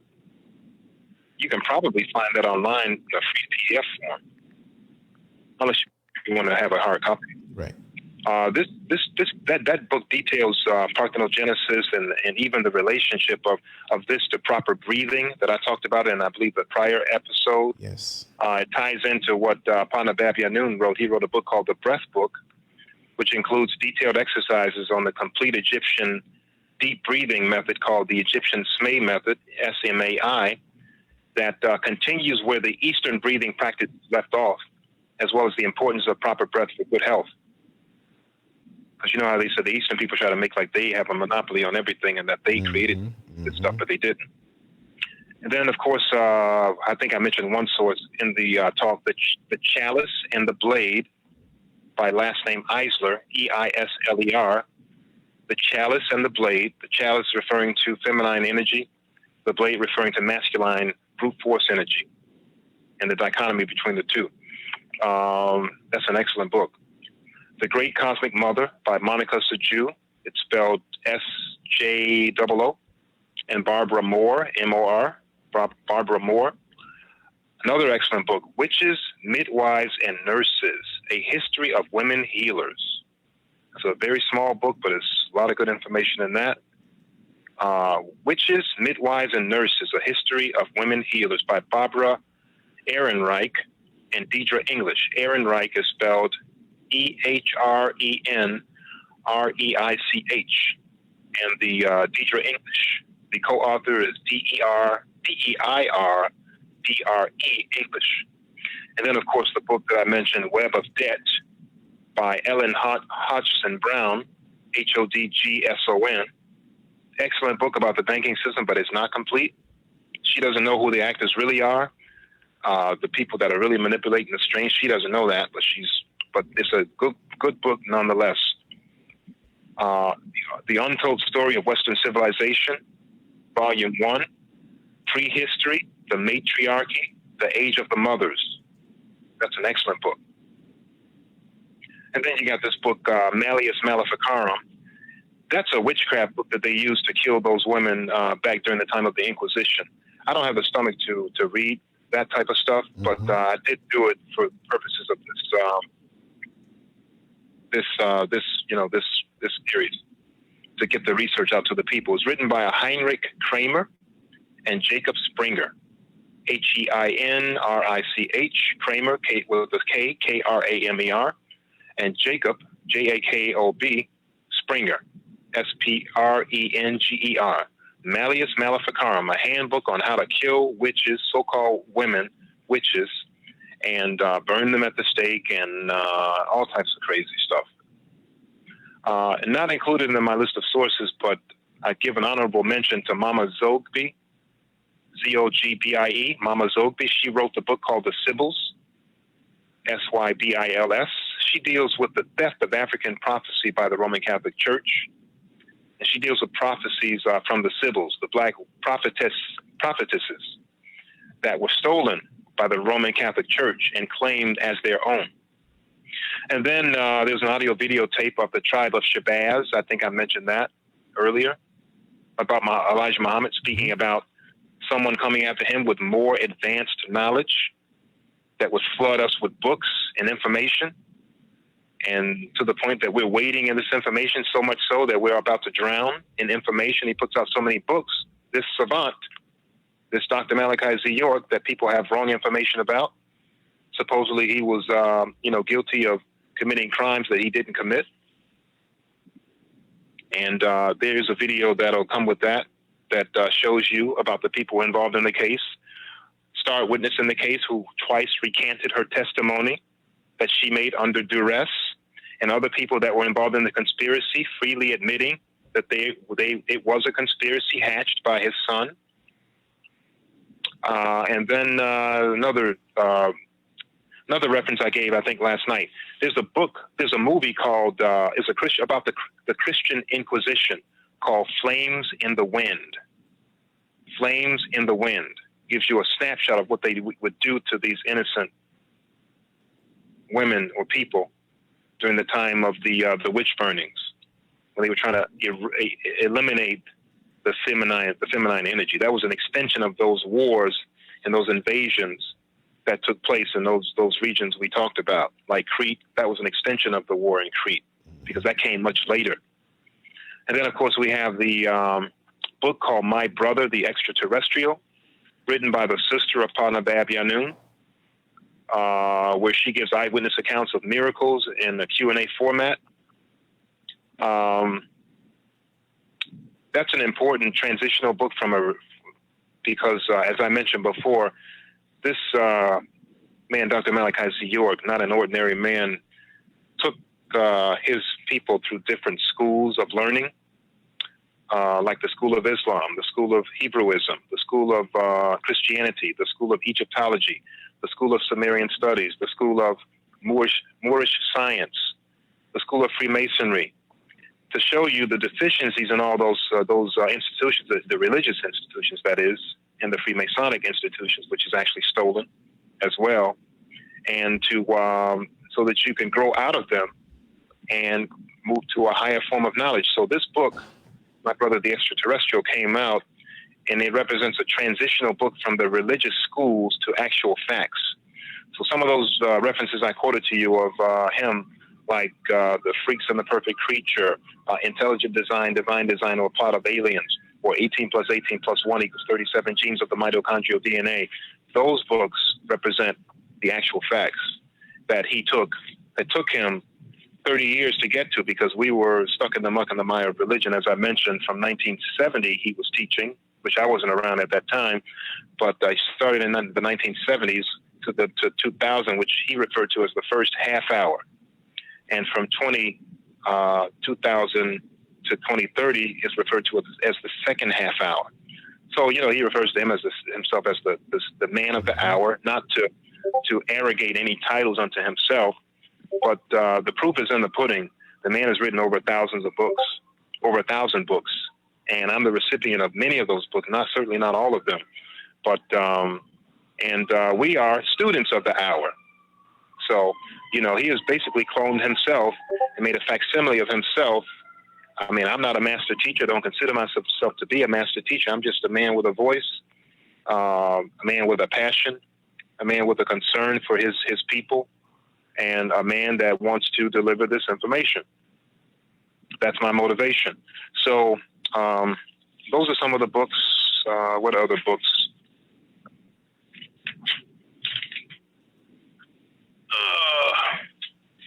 Yeah, those are the books. Those are the books I wanted to mention. So those will also be listed for easier reference. And if people want to purchase those books, there are different places where they can get them from, but they can't get them from Amazon. They can only get them from the store that'll be in the link. Right. And that's pretty much it. So hopefully people enjoy this transmission, and hopefully they enjoy the series. Yes. You know, it's a lot of information in the series, a lot to digest. It'll be a lot of information to digest over the coming, you know, weeks, maybe, you know, but it's a lot to swallow. But at least I can, you know, say that I got the information out. I did it. I feel a great sense of accomplishment, and I'm grateful for that. I just doing the actual work, I feel like I lifted 1,000 pounds, you know. Well, I did I had the labors of Hercules on my shoulders, and I just relieved myself of that burden. So now the onus is on the people. They have the information. You know, work your personal alchemy with the information, and do with that information what you will, hopefully for the betterment and the uplift and the advancement and the rise of your own people. Not for the subjugation of any other people, because we're not that type of people. I'm not interested in subjugating anyone. I just want to get my piece of the pie and have, you know, respect and honor to the original people of the planet. Wonderful, man. Wonderful. So audience-wise, what regions of the country are they from? Okay, let's get a roll call. Let's see where we are. Even though I know where many of our family already, we have certain people here. We may have some people who are watching and not saying anything. So let's just take a few minutes and let us know what country you're in, what state you're in, what area of whatever country you're in. And what mindset they're in. Exactly. And give us a word on Brother Zamal's teaching. So that way, when he goes back and looks at the comments in the live chat, he can see, you know, what's going on. I know it's always going to be high marks.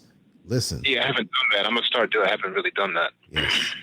Other people have been telling me stuff, you know. Oh, they like the videos. Oh, I'm like, oh, cool. That's great. That's right.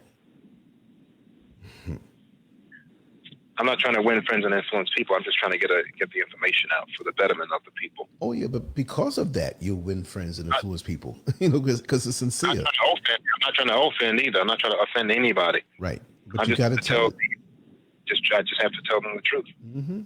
They're not going to get this in their miseducational system. That's right. They're not going to get this in their fake synthetic educational schools, so-called educational schools. You know, right. They're not going to get this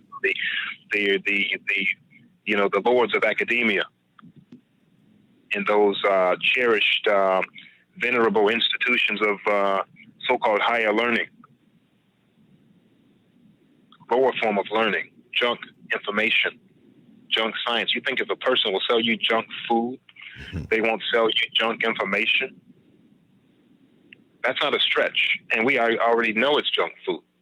They sell you junk information as well because they want you to be a junk-based person. They want to disempower you as much as possible and turn you into a slave.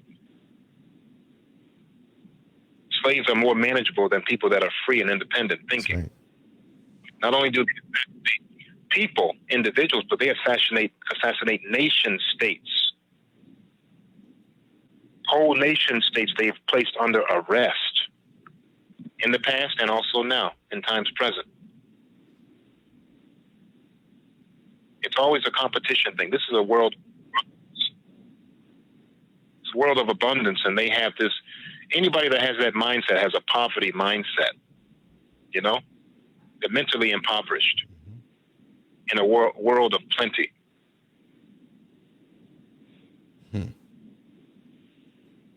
How much time have we gone on this thing here? We have been on for 2 hours, 15 minutes, and 13 seconds. All right. Well, this was the finale. This was it. I hope people took it as a dessert. Some people probably knocked out sleep. No, they're wide awake and they're talking in the chat room and they're soaking it all in and they're throwing you some good words, brother. So, you know. Oh, wow. Oh, yeah, definitely. Anytime your name is associated, trust me, it's all good. Well, if I give my people anything, I want to give them quality. If I give you, I will either give you quality or I will give you nothing at all. That's right. I'll just keep my mouth shut, and I'll often move in silence anyway. I just listen to people. I never show my hand. I move in stealth. I've always moved that way. So that's one of the ways I operate. Mm-hmm. Like a ninja. But see, you do. I mean, look at this. Sometimes we've done shows in the afternoon. We do it at night, whenever. And we're getting it in. We're getting it in. It's like, hey, you know, we'll do it. Yeah, exactly. I didn't tell everybody at first. I said, okay, we got Carrie Lux on, but I knew that we were going to come back and do this later on. You know Had to. Yeah. And you're a trooper, man, because you putting it down. Had to. And like I told you, like I told you, anytime, any place, man, I'm ready. I miss Carrie Lux, though. Her voice is so soothing. I have to listen to her tomorrow. Oh, yeah. That was 5 hours. That was a short one. Wow. This won't be no 5 hours. We're going to cut this short right now. So, I know. So if anybody sees these videos, they can go to them and boom. Yeah, that's not too long. I can listen to that. Cool. Yeah, that's great. Listen to it while they're cleaning their house or something and get educated at the same time. You won't get this on no doggone TV. I tell you that. All the commercials and all the censorship. They're not going to let you. No, they're not going to let you do anything. Nah. They're trying to manipulate their property. Their property. I'll tell you guys how your property one of these days. Yeah, they're trying to manipulate their property. Anytime you get a letter that comes to your house in all capital letters, you are property. That's right. Your corporate property.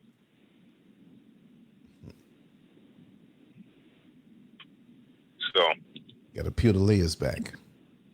Yeah, you see that type of information on, you go to a graveyard, the name is in all capital letters, right? You see a corporation's name, it's in all capital letters, right?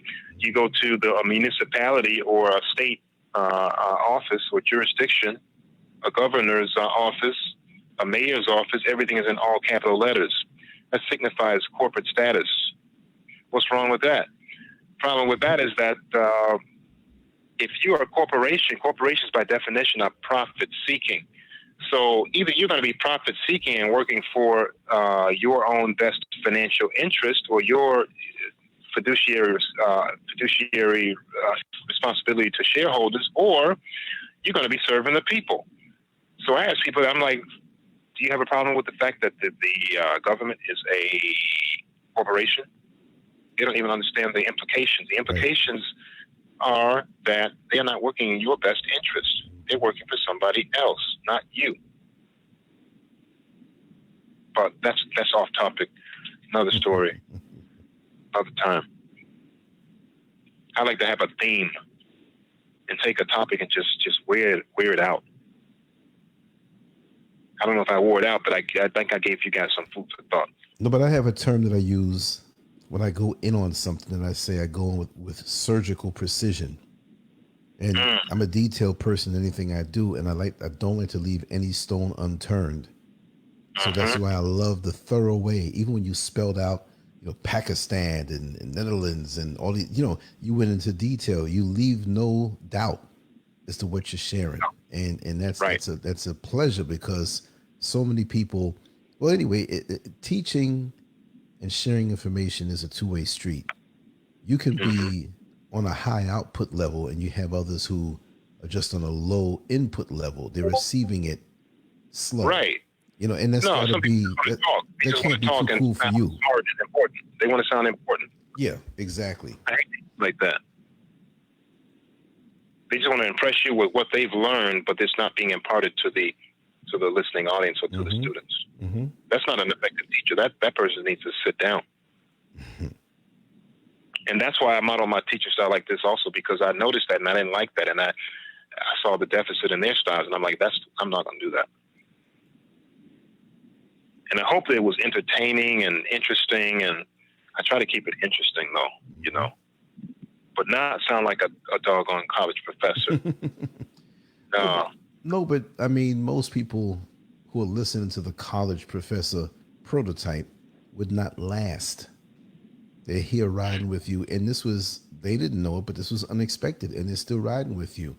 And we have many questions about you put in the chat room, and like I said, you really remain anonymous, but whatever you could tell about yourself, folks are asking where you're from. It's going to raise a lot of questions like, who is this great man? Where did he come from? What is his origin? When you see a superhero. I came from my mother's womb. I was created by my mother. I came out of the womb of a woman, and I found myself.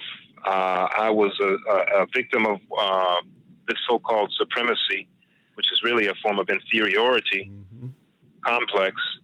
And I was caught up in the matrix, just like everybody else. And one day I had an epiphany. I had a couple of epiphanies. I had an epiphany when I was in the library. I went to this library in one of my favorite libraries in my neighborhood, and I saw this book. And that book was the turning point of my entire life. The name of the book was World's Great Men of Color. World's Great Men of Color by J.A. Rogers, one of our premier historians. He wrote a multi-volume set of books about us. And that was important to me because I'm like, I never learned anything about great men of color, And in his books, he gave these biographical sketches of great men and women that had did things that I never even knew about. I'm like, if this person did this or that, why didn't I learn this in school? And I felt a great sense of betrayal. And so I read all of his books. His books are highly recommended. And eventually I went off to college. Just to fast forward, I went to college, Eastern School, and I knew, based on the seed that he had dropped, that my whole life had been changed, altered forever. And I decided, or I knew that the stuff that they were teaching me in college was garbage. I knew that they were trying to make me think that I was better than other people because I was in the position of being a college student and soon to be graduate. And I saw how they dropped those ideas, those subtle programming bombs to orient a person to think that they're better because they went to school and somebody else didn't. And I never liked that because I'm the type of person that knows that I can learn from anyone, any person. I don't care who you are. I don't care if you're stupid. I can learn a lot of things from you. If you're highly intelligent, and I always hung around highly intelligent people. And I noticed another turning point when I went to college. I noticed these brothers dressed in white, and they were I knew brothers that were highly intelligent, and they were like walking encyclopedias. And one brother was involved in Dr. York had a thing set up at the time called, I think he was in a different school, or Hebrew or Islamic school or something like that. And he, two brothers from different camps, one from Imam, he called himself Imam Isa at the time. He had these teachings, and then this other brother was from the Nation of Islam, and these brothers would both always enter the oratory competitions, and they would always win. They were excellent speakers.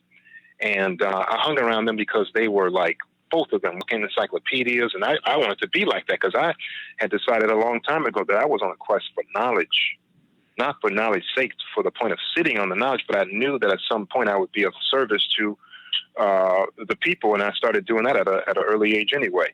So that's a little bit about my story. I'll tell a little bit later, another time. But that was another epiphany for me. I just met these brothers, and I just wanted to be surrounded by intelligent people. I never hung around people that were just dumb, or even people that were intelligent but that thought that they were dumb. Because one thing that bothers me is when somebody says, say, a highly intelligent person, but they don't consider themselves to be intelligent.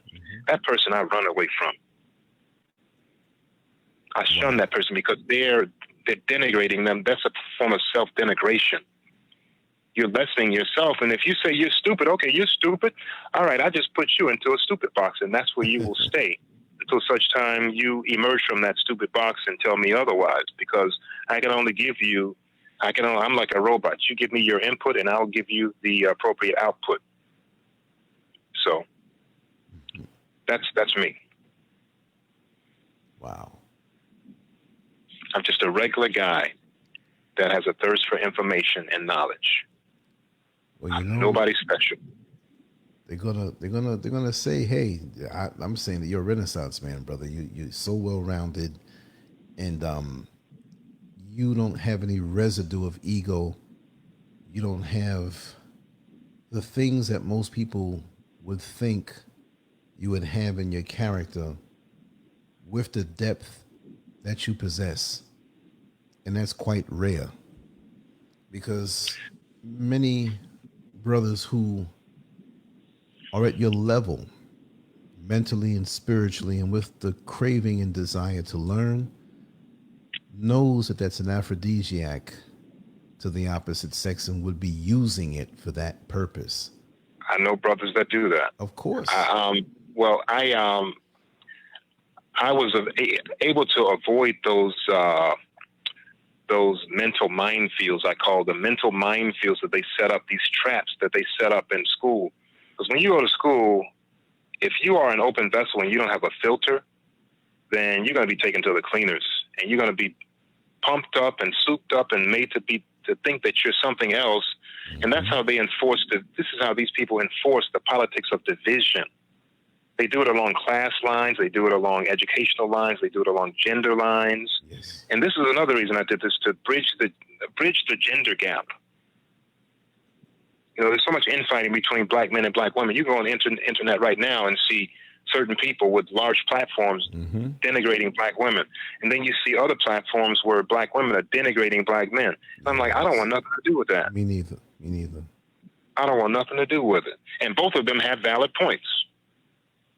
So who's right and who's wrong? Right. Both of them are right. Both of us are messed up. And this, I wanted to do to just give people some healing medicine. Because I'm truly concerned about, I don't care what religion they are. I don't care if you're a Buddhist. I don't care if you're a Hindu. I'm not going to attack your religion. But if you ask me a question, I'm going to drop it on you. I'm going to tell you. Right. But I'm not going to pearls to swine. You know, I'm going to, if somebody is ready, not that they're swine, but just to use the analogy, if they're ready for the information, you know how they say when the student is ready, the teacher will come. So, yeah, I'm not going to just waste my voice and my energy. Because when I found out about this information, all this other information, I just I would tell everybody, and a lot of people didn't want to know. And I went through a depression because of that, you know. So I got all these goodies, and I got all this good food and all this candy, and you don't want none of my candy? Oh, wow. I was just depressed. But, yeah, so, you know, that happens to a lot of people when they go to college. And you see how certain guys come out of college and they look down on certain people, blue-collar workers, or the women come out of college and they got their nose up in the air. Yes. You know, yeah, well, they in for a rude awakening now. Now we're on the same damn level. So now what? Now your 401k is in jeopardy. Now what? See that? Now they have to get back to what's real. So, and I wanted to use this as an opportune time to really, really get people on a different page, so that when they come out of this, they'll be on the other side, and they'll have a different mind state. They have no We got enough choice. negativity. Well, I don't want to contribute to negative. We got enough negativity. I don't want to be a part of that. And there's some great people on the internet with good information. Yes, indeed. Good information. Great information. But then a lot of people on the internet are it's just what I call controlled opposition. Controlled opposition. The internet has been co-opted also by a lot of people, a lot of plants. Of course. Because people are migrating away from the mainstream media, they're migrating away from that, so they know they want to have some plants over here too. And you have to be very discerning to know who's who. And a lot of people are not discerning, so I wanted to put this out to help them in that way as a way to do that. Because one thing I learned from Dr. Malachi Z. York, Panabab Yanun, was how to think,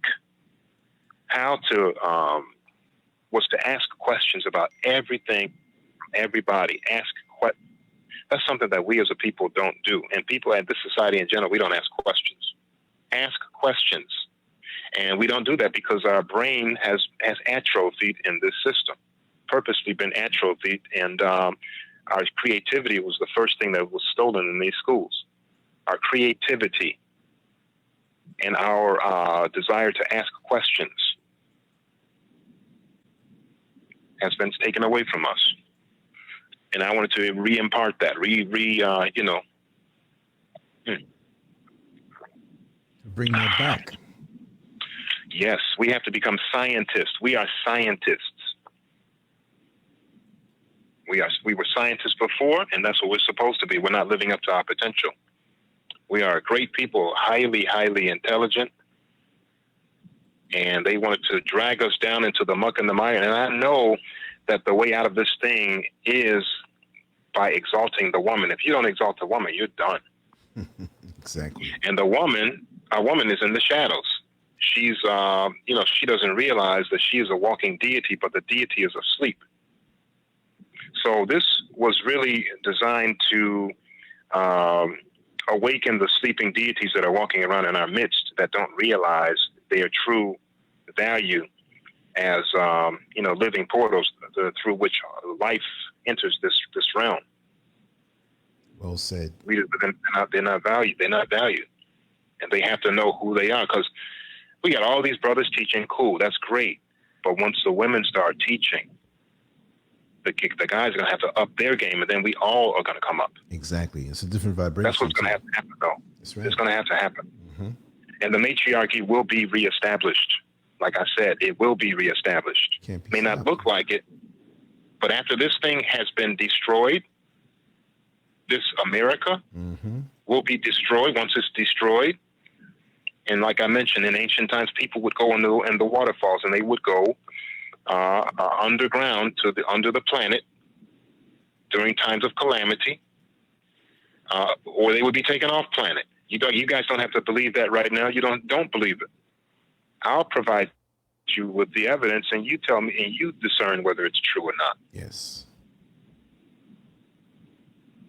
The truth has been in our faces all this time anyway. It's us who didn't have the connection or the desire to see what was there. We needed somebody to come and connect the dots. Mm-hmm. This man has connected the dots on all these different subjects. It should be, and people would tell me all he does is write. And they would tell me he's dictating multiple books, because he got to a point where he was writing these books and he would just dictate multiple books at multiple times to different women in the office. And they were typing, he's writing, and one's asking one question, he's dictating to her, and the other one's asking another question. I'm like, wait, and this man is what? His photographic memory? He has all this information. Where is he getting this information from? You ask him a question, it's never a well, I don't know, or maybe a it's like, boom, a book. I'm like, who is this cat? And like I said, the women say, I'm with her, I'm with him. I'm with him. That's my Me Too movement right there. No? Mm-hmm. So that's what I wanted to impart and reveal more in the coming days, weeks, months. But I treat every day as if it's my last, because I didn't know. I really don't know. Nobody knows. I just wanted to get this out. I got it out. I did. I feel a sense of accomplishment. Even if I were to leave this planet tonight, I would be glad. I would be safe in the knowledge that I did what I was put here on this planet to do. And that's the point. You know, I mean, that's really what it is. Like I said, you don't want to transition. You want to transition empty. That's got to be a painful experience to transition. Would be very uncomfortable if you had something to do and you didn't do it. It couldn't be comfortable. Now, I know there's different ways of transition, but it's best to transition empty with everything out. And that might be or seem impossible to most people, but if you live in your mission every single day, it's effortless by the time you get to that point. You see what I mean? You don't wait for the knockout blow at the end of the fight after you lose it on points. You have to do what you have to do every single day. There are no shortcuts. You have to slug away every single day. Like I used to tell people in training, when I used to train in bodybuilding, I say, listen, you got to give 100% of what you have. You can't worry about it if it's a little less than the day before, because there's some factors that you may not have controlled or you can learn to control.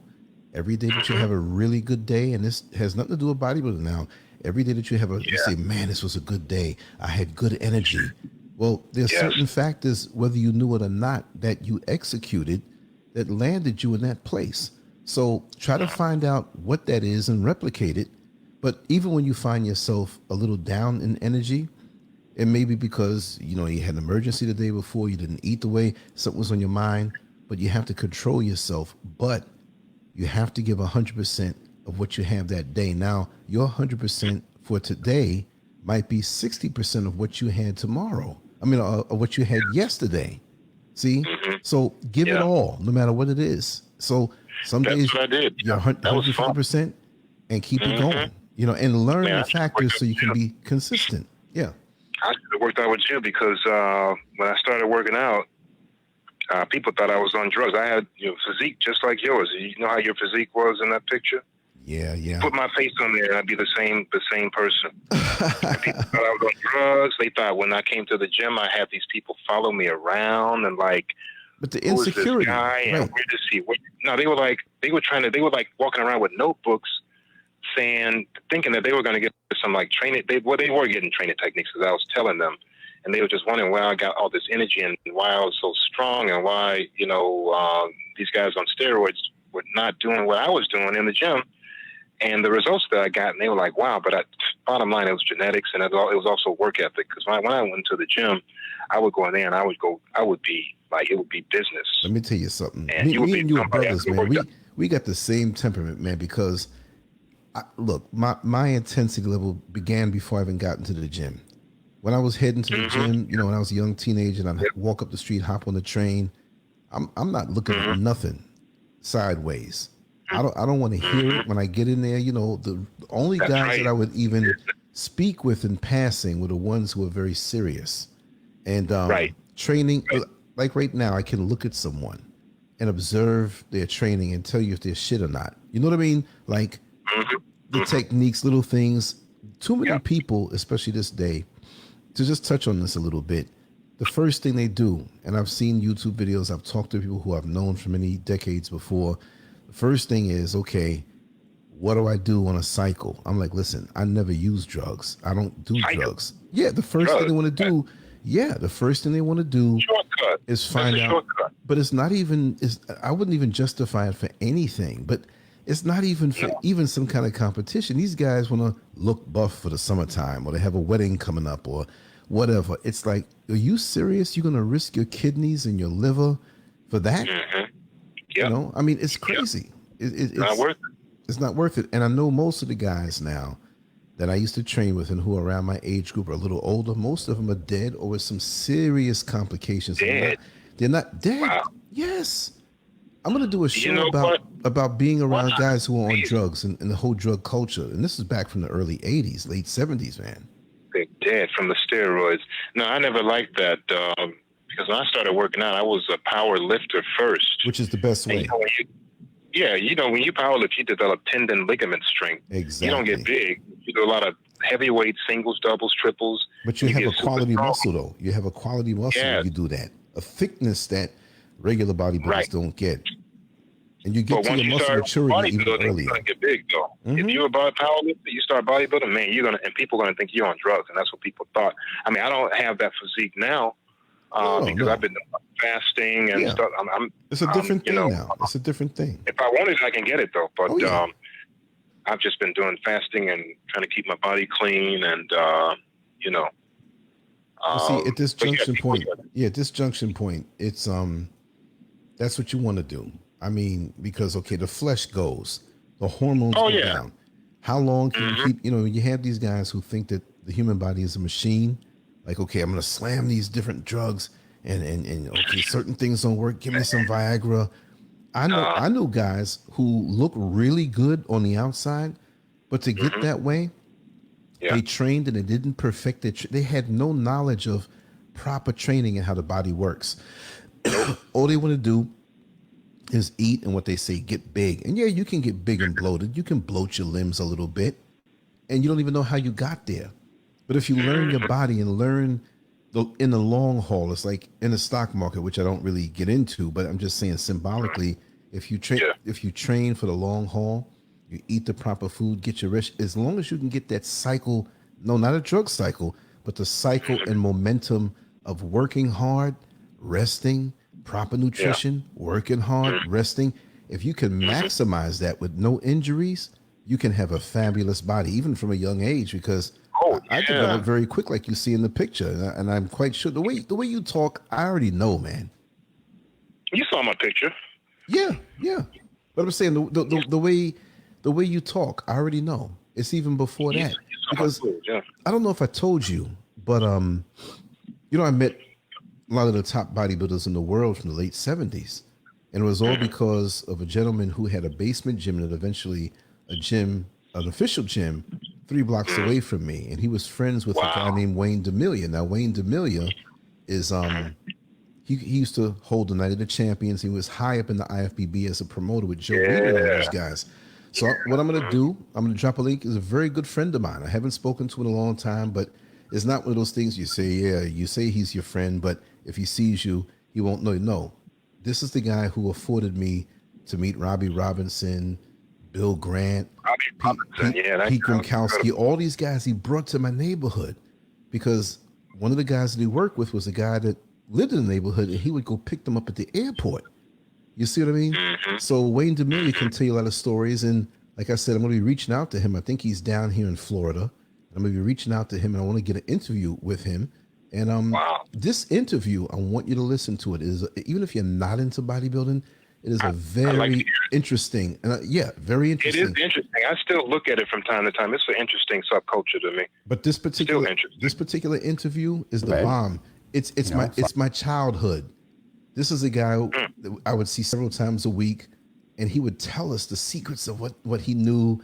But he's a promoter now. But man, I had an inside scoop from back then. Like I say, right now for me, when I share little tidbits about my life, I had a very interesting life. And I mean, I really had for a guy who wasn't rich and for a guy who wasn't famous, and to see Wayne sitting here talking and doing an interview, and I think the interview went like 2 hours and 32 minutes. Look, when I get him on this show, we're probably going to talk for 6 to 8 hours. The way I like to hear that, because I'm interested. You'll be glued. If you listen to this tonight, you'll be glued. But just know that this is a buddy of mine. Of course, he's much older, but he knew me when I first started. And I just suggest everybody else also to there's a link right there. I dropped it in, but I'll send it to you separately. But I dropped it in the chat. Well, what I'm going to do, I'm going to give a list of all these books. I can't do it tonight, but I'll do it tomorrow, and I'll shoot it out to you. Shoot it out to me. But back to the bodybuilding thing. One thing that frustrated me about bodybuilding was everybody wanted me to train them, which I didn't mind. I like training people, but I would train these people, and then they would develop these great physiques, men and women, and then they would stop. Well, some of them would go back to drugs, and I'm like, you know what? This is a waste of time. I'm wasting my time. I could tell you a lot of inside horror stories with names that you know, because of my proximity to a lot of these people in that time period between like 79, 80 until when I stopped competing in 85. That picture you saw was me at 19 years old. It was back in 1982. And Wow. I continued on, but I walked away from it. It wasn't like I just walked away from it. I can't. I loved it. It afforded me a lot of experiences and met a lot of wonderful people. But It's toxic. It very toxic. The sport of bodybuilding, deadly and very sick. And I walked away from it. And I love it. I still follow it, but it really messed my head up, actually. And I'm going to talk about that. I walked away from it and wanted to get as far away from it as I possibly could. And I was very angry with it. And I was angry with myself because it was like, it wasn't what I thought it was. And I dropped a lot of blood in it. And won and did things and was going places. And I found out, well, if you want to, proceed further, you're going to have to use these substances. And I couldn't see it. And I saw a lot of guys who, in the magazines that are champions and you find out stuff on the inside. There's stuff that I know that people would not even believe. But if I get a bunch of the guys that I know that are still alive, they're going to tell you. But if you hear this interview, right there too. That'd be interesting to hear about. That'd be very interesting to hear. Yeah. That link, I know that somebody asked me in the chat room what that link is. That link is, like I said, my friend Wayne D'Amelia, who is one of the greatest promoters in bodybuilding. He just talks about the inside stuff. And it's a very interesting, it's going to hold you like glue. I don't care who you are. Those guys are like superheroes to me when I was a boy. I'm like, they're built like superheroes. And I'm like, I want to have things like that. Yeah, yeah.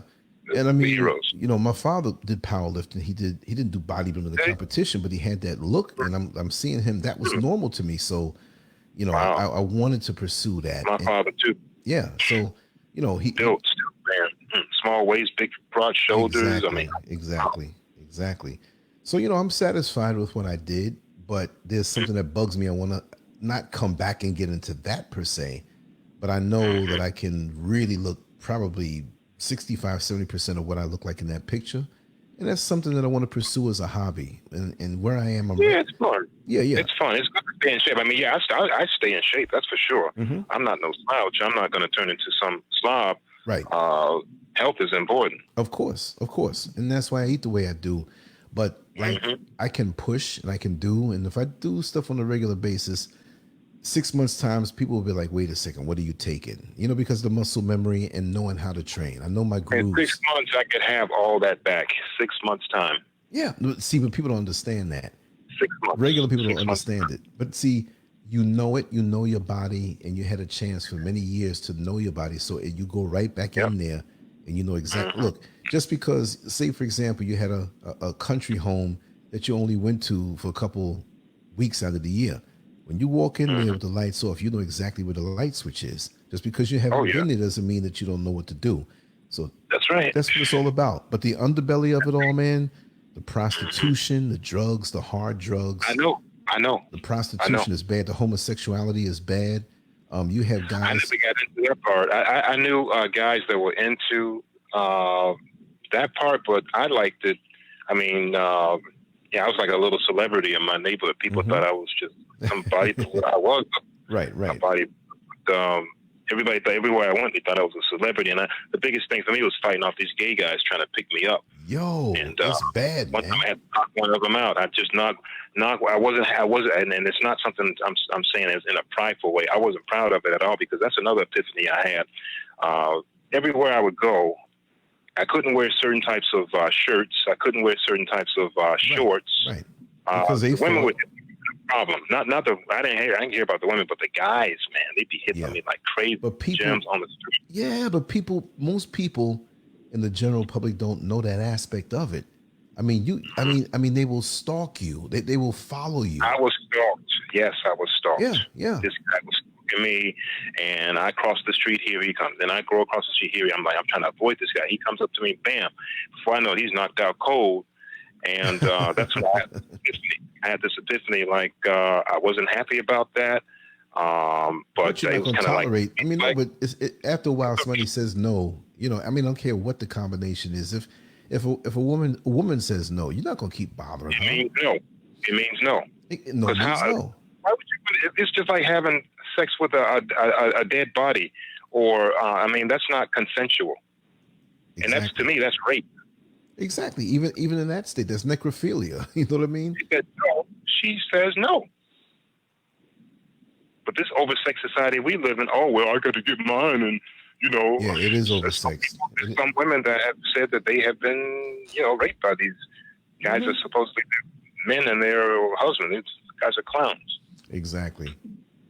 I have too much pride to do something like that anyway. Well, you got too much integrity. I mean, not too much, but you have a healthy sense of integrity. And you can never have too much of it, you know, but some people don't understand. And see, my thing is that anyone, and I mean anyone, we have the physical, the mental, and the spiritual. It's like a tripod. There's got to be balance. If you work on one part so hard that you're neglecting the other parts of you, something's not right. So you can look good if you, but exactly, but that's evident because how you speak, what you know, and you kept yourself right. But I've known people, male and female, who work on their bodies so much, the parts of their personality that are unbearable. So, you know, and then the same thing goes for a dude who's a nerd who's in school all the time. It's just like, I don't eat, you know, I don't take care of myself, but I'm a brain. But then they're suffering physically and they're suffering spiritually. Look at the folks who pursue spirituality by going to a church house. They'll never get it. Even the ones who say they're pursuing spirituality and they go over, it's a balance because healthy mind, healthy body. And you got to have one, you know, it's a, listen, I would rather, if I was imbalanced, I would rather take less of that kind of shape that I was in. But because I was a balanced person, even though I had my wild days on a spiritual level, I never left home that way. I was always aware of different things. And like I saw a lot of the men who were lazy, that didn't want to work, and they wanted to use a woman, and they would find these women with low self-esteem who would take care of them. And they thought it was a privilege to be with a man like that because of how he looked, because it made up for their lack of self-esteem. I know the game. I know the game. And I just couldn't. And I had women approach me like that. I had older women approach me like that. Me too. You know, who may have had a husband that passed away or they divorced and the kids are grown. I had a lot of strange situations come at me. Strange and things you wouldn't think that some of our sisters wouldn't do. I'll throw one at you. I was down, this was 1983 in August, and they had a thing called Harlem Week in New York City. And for this whole week, you might have different presentations up on 125th Street and different parts of the city. And there's a brother named Carl Scott. He's going to hear this one day. He would call to the shows. He just got busy in a whole different set of things. And he would tell you and echo some of the same stories I'm about to tell you. But I was at City Hall, and the 2 Tons of Fun, a.k.a. the Weather Girls, was singing It's Raining Men. So he had them scheduled at City Hall in New York City to sing. So they asked him, listen, we need a couple of bodybuilders to sit up here and flex while we sing the song. Well, I was one of them, you know, and I'm actually looking for a copy of the City Sun newspaper, which is not around anymore. And it has. Are you in that? Yeah, you're with them, the Weather Girls, and, you know, 2 Tons of Fun, the ones that sing It's Raining Men. Yeah. So it's around. Exactly. So I was, it's got to be on some kind of file. Yeah, they got it. Yeah. So I'm doing that with them and everything, and it's about 2 or 3 other guys that I knew, and the most thing I could remember, I was in great shape, but it was in the summertime, and that platform was hot, and my feet were burning, so I had to keep moving while I was posing. So after the whole thing was over, there was a woman who approached me after. I mean, there was a couple of them that did that, but there was a woman who approached me. She had to be about maybe 45, near 50, but you know, our sisters don't age at all. So she spoke to me in a way that she let me know discreetly that she was kind of interested. So she handed me her card. She was in the corporate world somehow. So a couple of days later went by, and you know, she invited me out to lunch and everything, and she brought her daughter with her. And I was like, what kind of thing is this? You know what I mean? So we're talking and everything, and basically she let me know without even saying it that, you know, she wants her daughter's getting ready to go to school, and she knows there's going to be a lot of wild things happening. Her daughter's naive, and she wanted to be in control of what happened with her daughter sexually, but she had to know what I was like first. She didn't say this in front of her daughter. I mean, yeah. And they I'm not saying they weren't respectable. This was a little odd, right? But they carried themselves low key and respectable. And it blew my mind because, you know, I knew Wild Times and I was already doing the male dancing thing by then. But I'm saying like, wow, this is crazy. You know what I mean? And, you know, I was crazy. I'm not going to lie. I went through with it. But you know what? I'm going to save that for Sunday when I do the Patreon show. So sign up to Patreon, pay $1 or whatever have you. I'll tell you the details of that story. But you are wild. No, man. I was a wild guy. No, I was wild. I was wild. I was a gentleman, but I was wild. Me too. Yeah. Yeah. You know. Yeah. Well, hopefully everybody liked it. I hope they liked what I had to say. They enjoyed it. They got some food for thought, and they have. The thing about that is that when you impart different ideas, that really stimulates the mental juices. Exactly. And they start thinking about things they never thought about. So that was my goal. I wanted to stimulate, expand their mindset. Yeah. Mm-hmm. Yeah, we're great people, and you know, people want to hold us back, and that's not going to be. Wow. Not on my watch. That's right. No. That's right. Well, let me tell you, I appreciate your integrity, your intensity, and your drive to make a difference. And it is making a difference. And your words will be heard for decades to come. I'm going to make sure of that. There's so many platforms I'm going to distribute these shows on. Even now, there are places that, you know, man, I've been working behind the scenes hard. And I'm going to make sure that all the content that we put out there is going to be something that people look back on and say, wow, you know, and, yeah, and they're going to share it. I'm telling you, because you're straight quality. You get it nowhere else. Well, you know, hey, you know, we're going to keep it intense. Can't get it. That's right. And let me leave you with this. The other reason I did this was because Panda Babi Anun always told us, he said that if you don't accomplish your life's mission while you're here, then you will have to come back here and do that. I'm like, I don't want to come back here. Exactly. I don't want to come back here. Exactly. For what? I'm enjoying life. I want to come back here. Now. Right. Exactly. Get it out There's other things that can make you come back too, but you know, if you're bound too much physically to this world, to this to this physical world, if you're physically bound, then you're going to come right back here because that's where you're not able to ascend.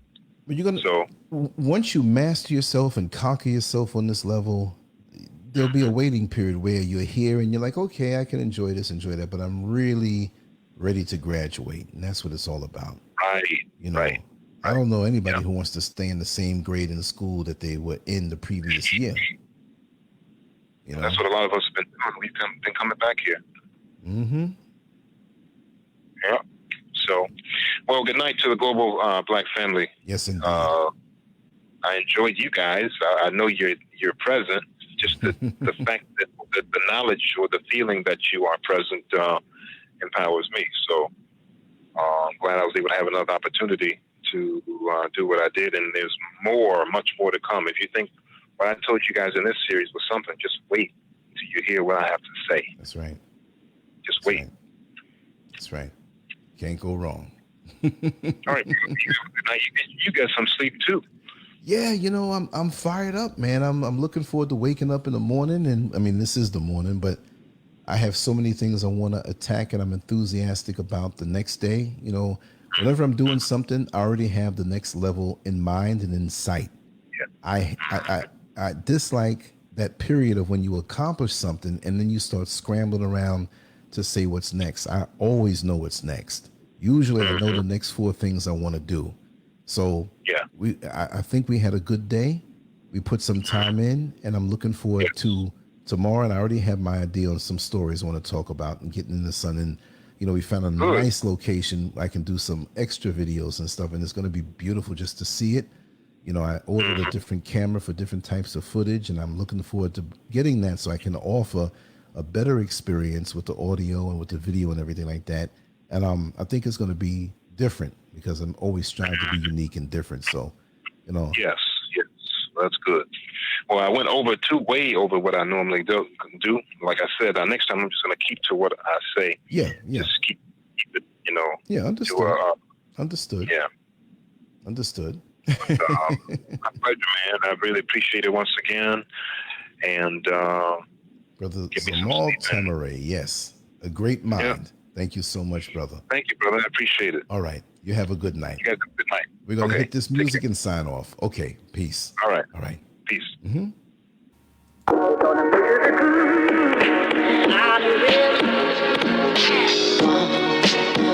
My Lord is I lost my love. They're gonna move to the groove. Out of my Lord is I lost my love. They're gonna move to the groove. Out of my Lord is I lost my love.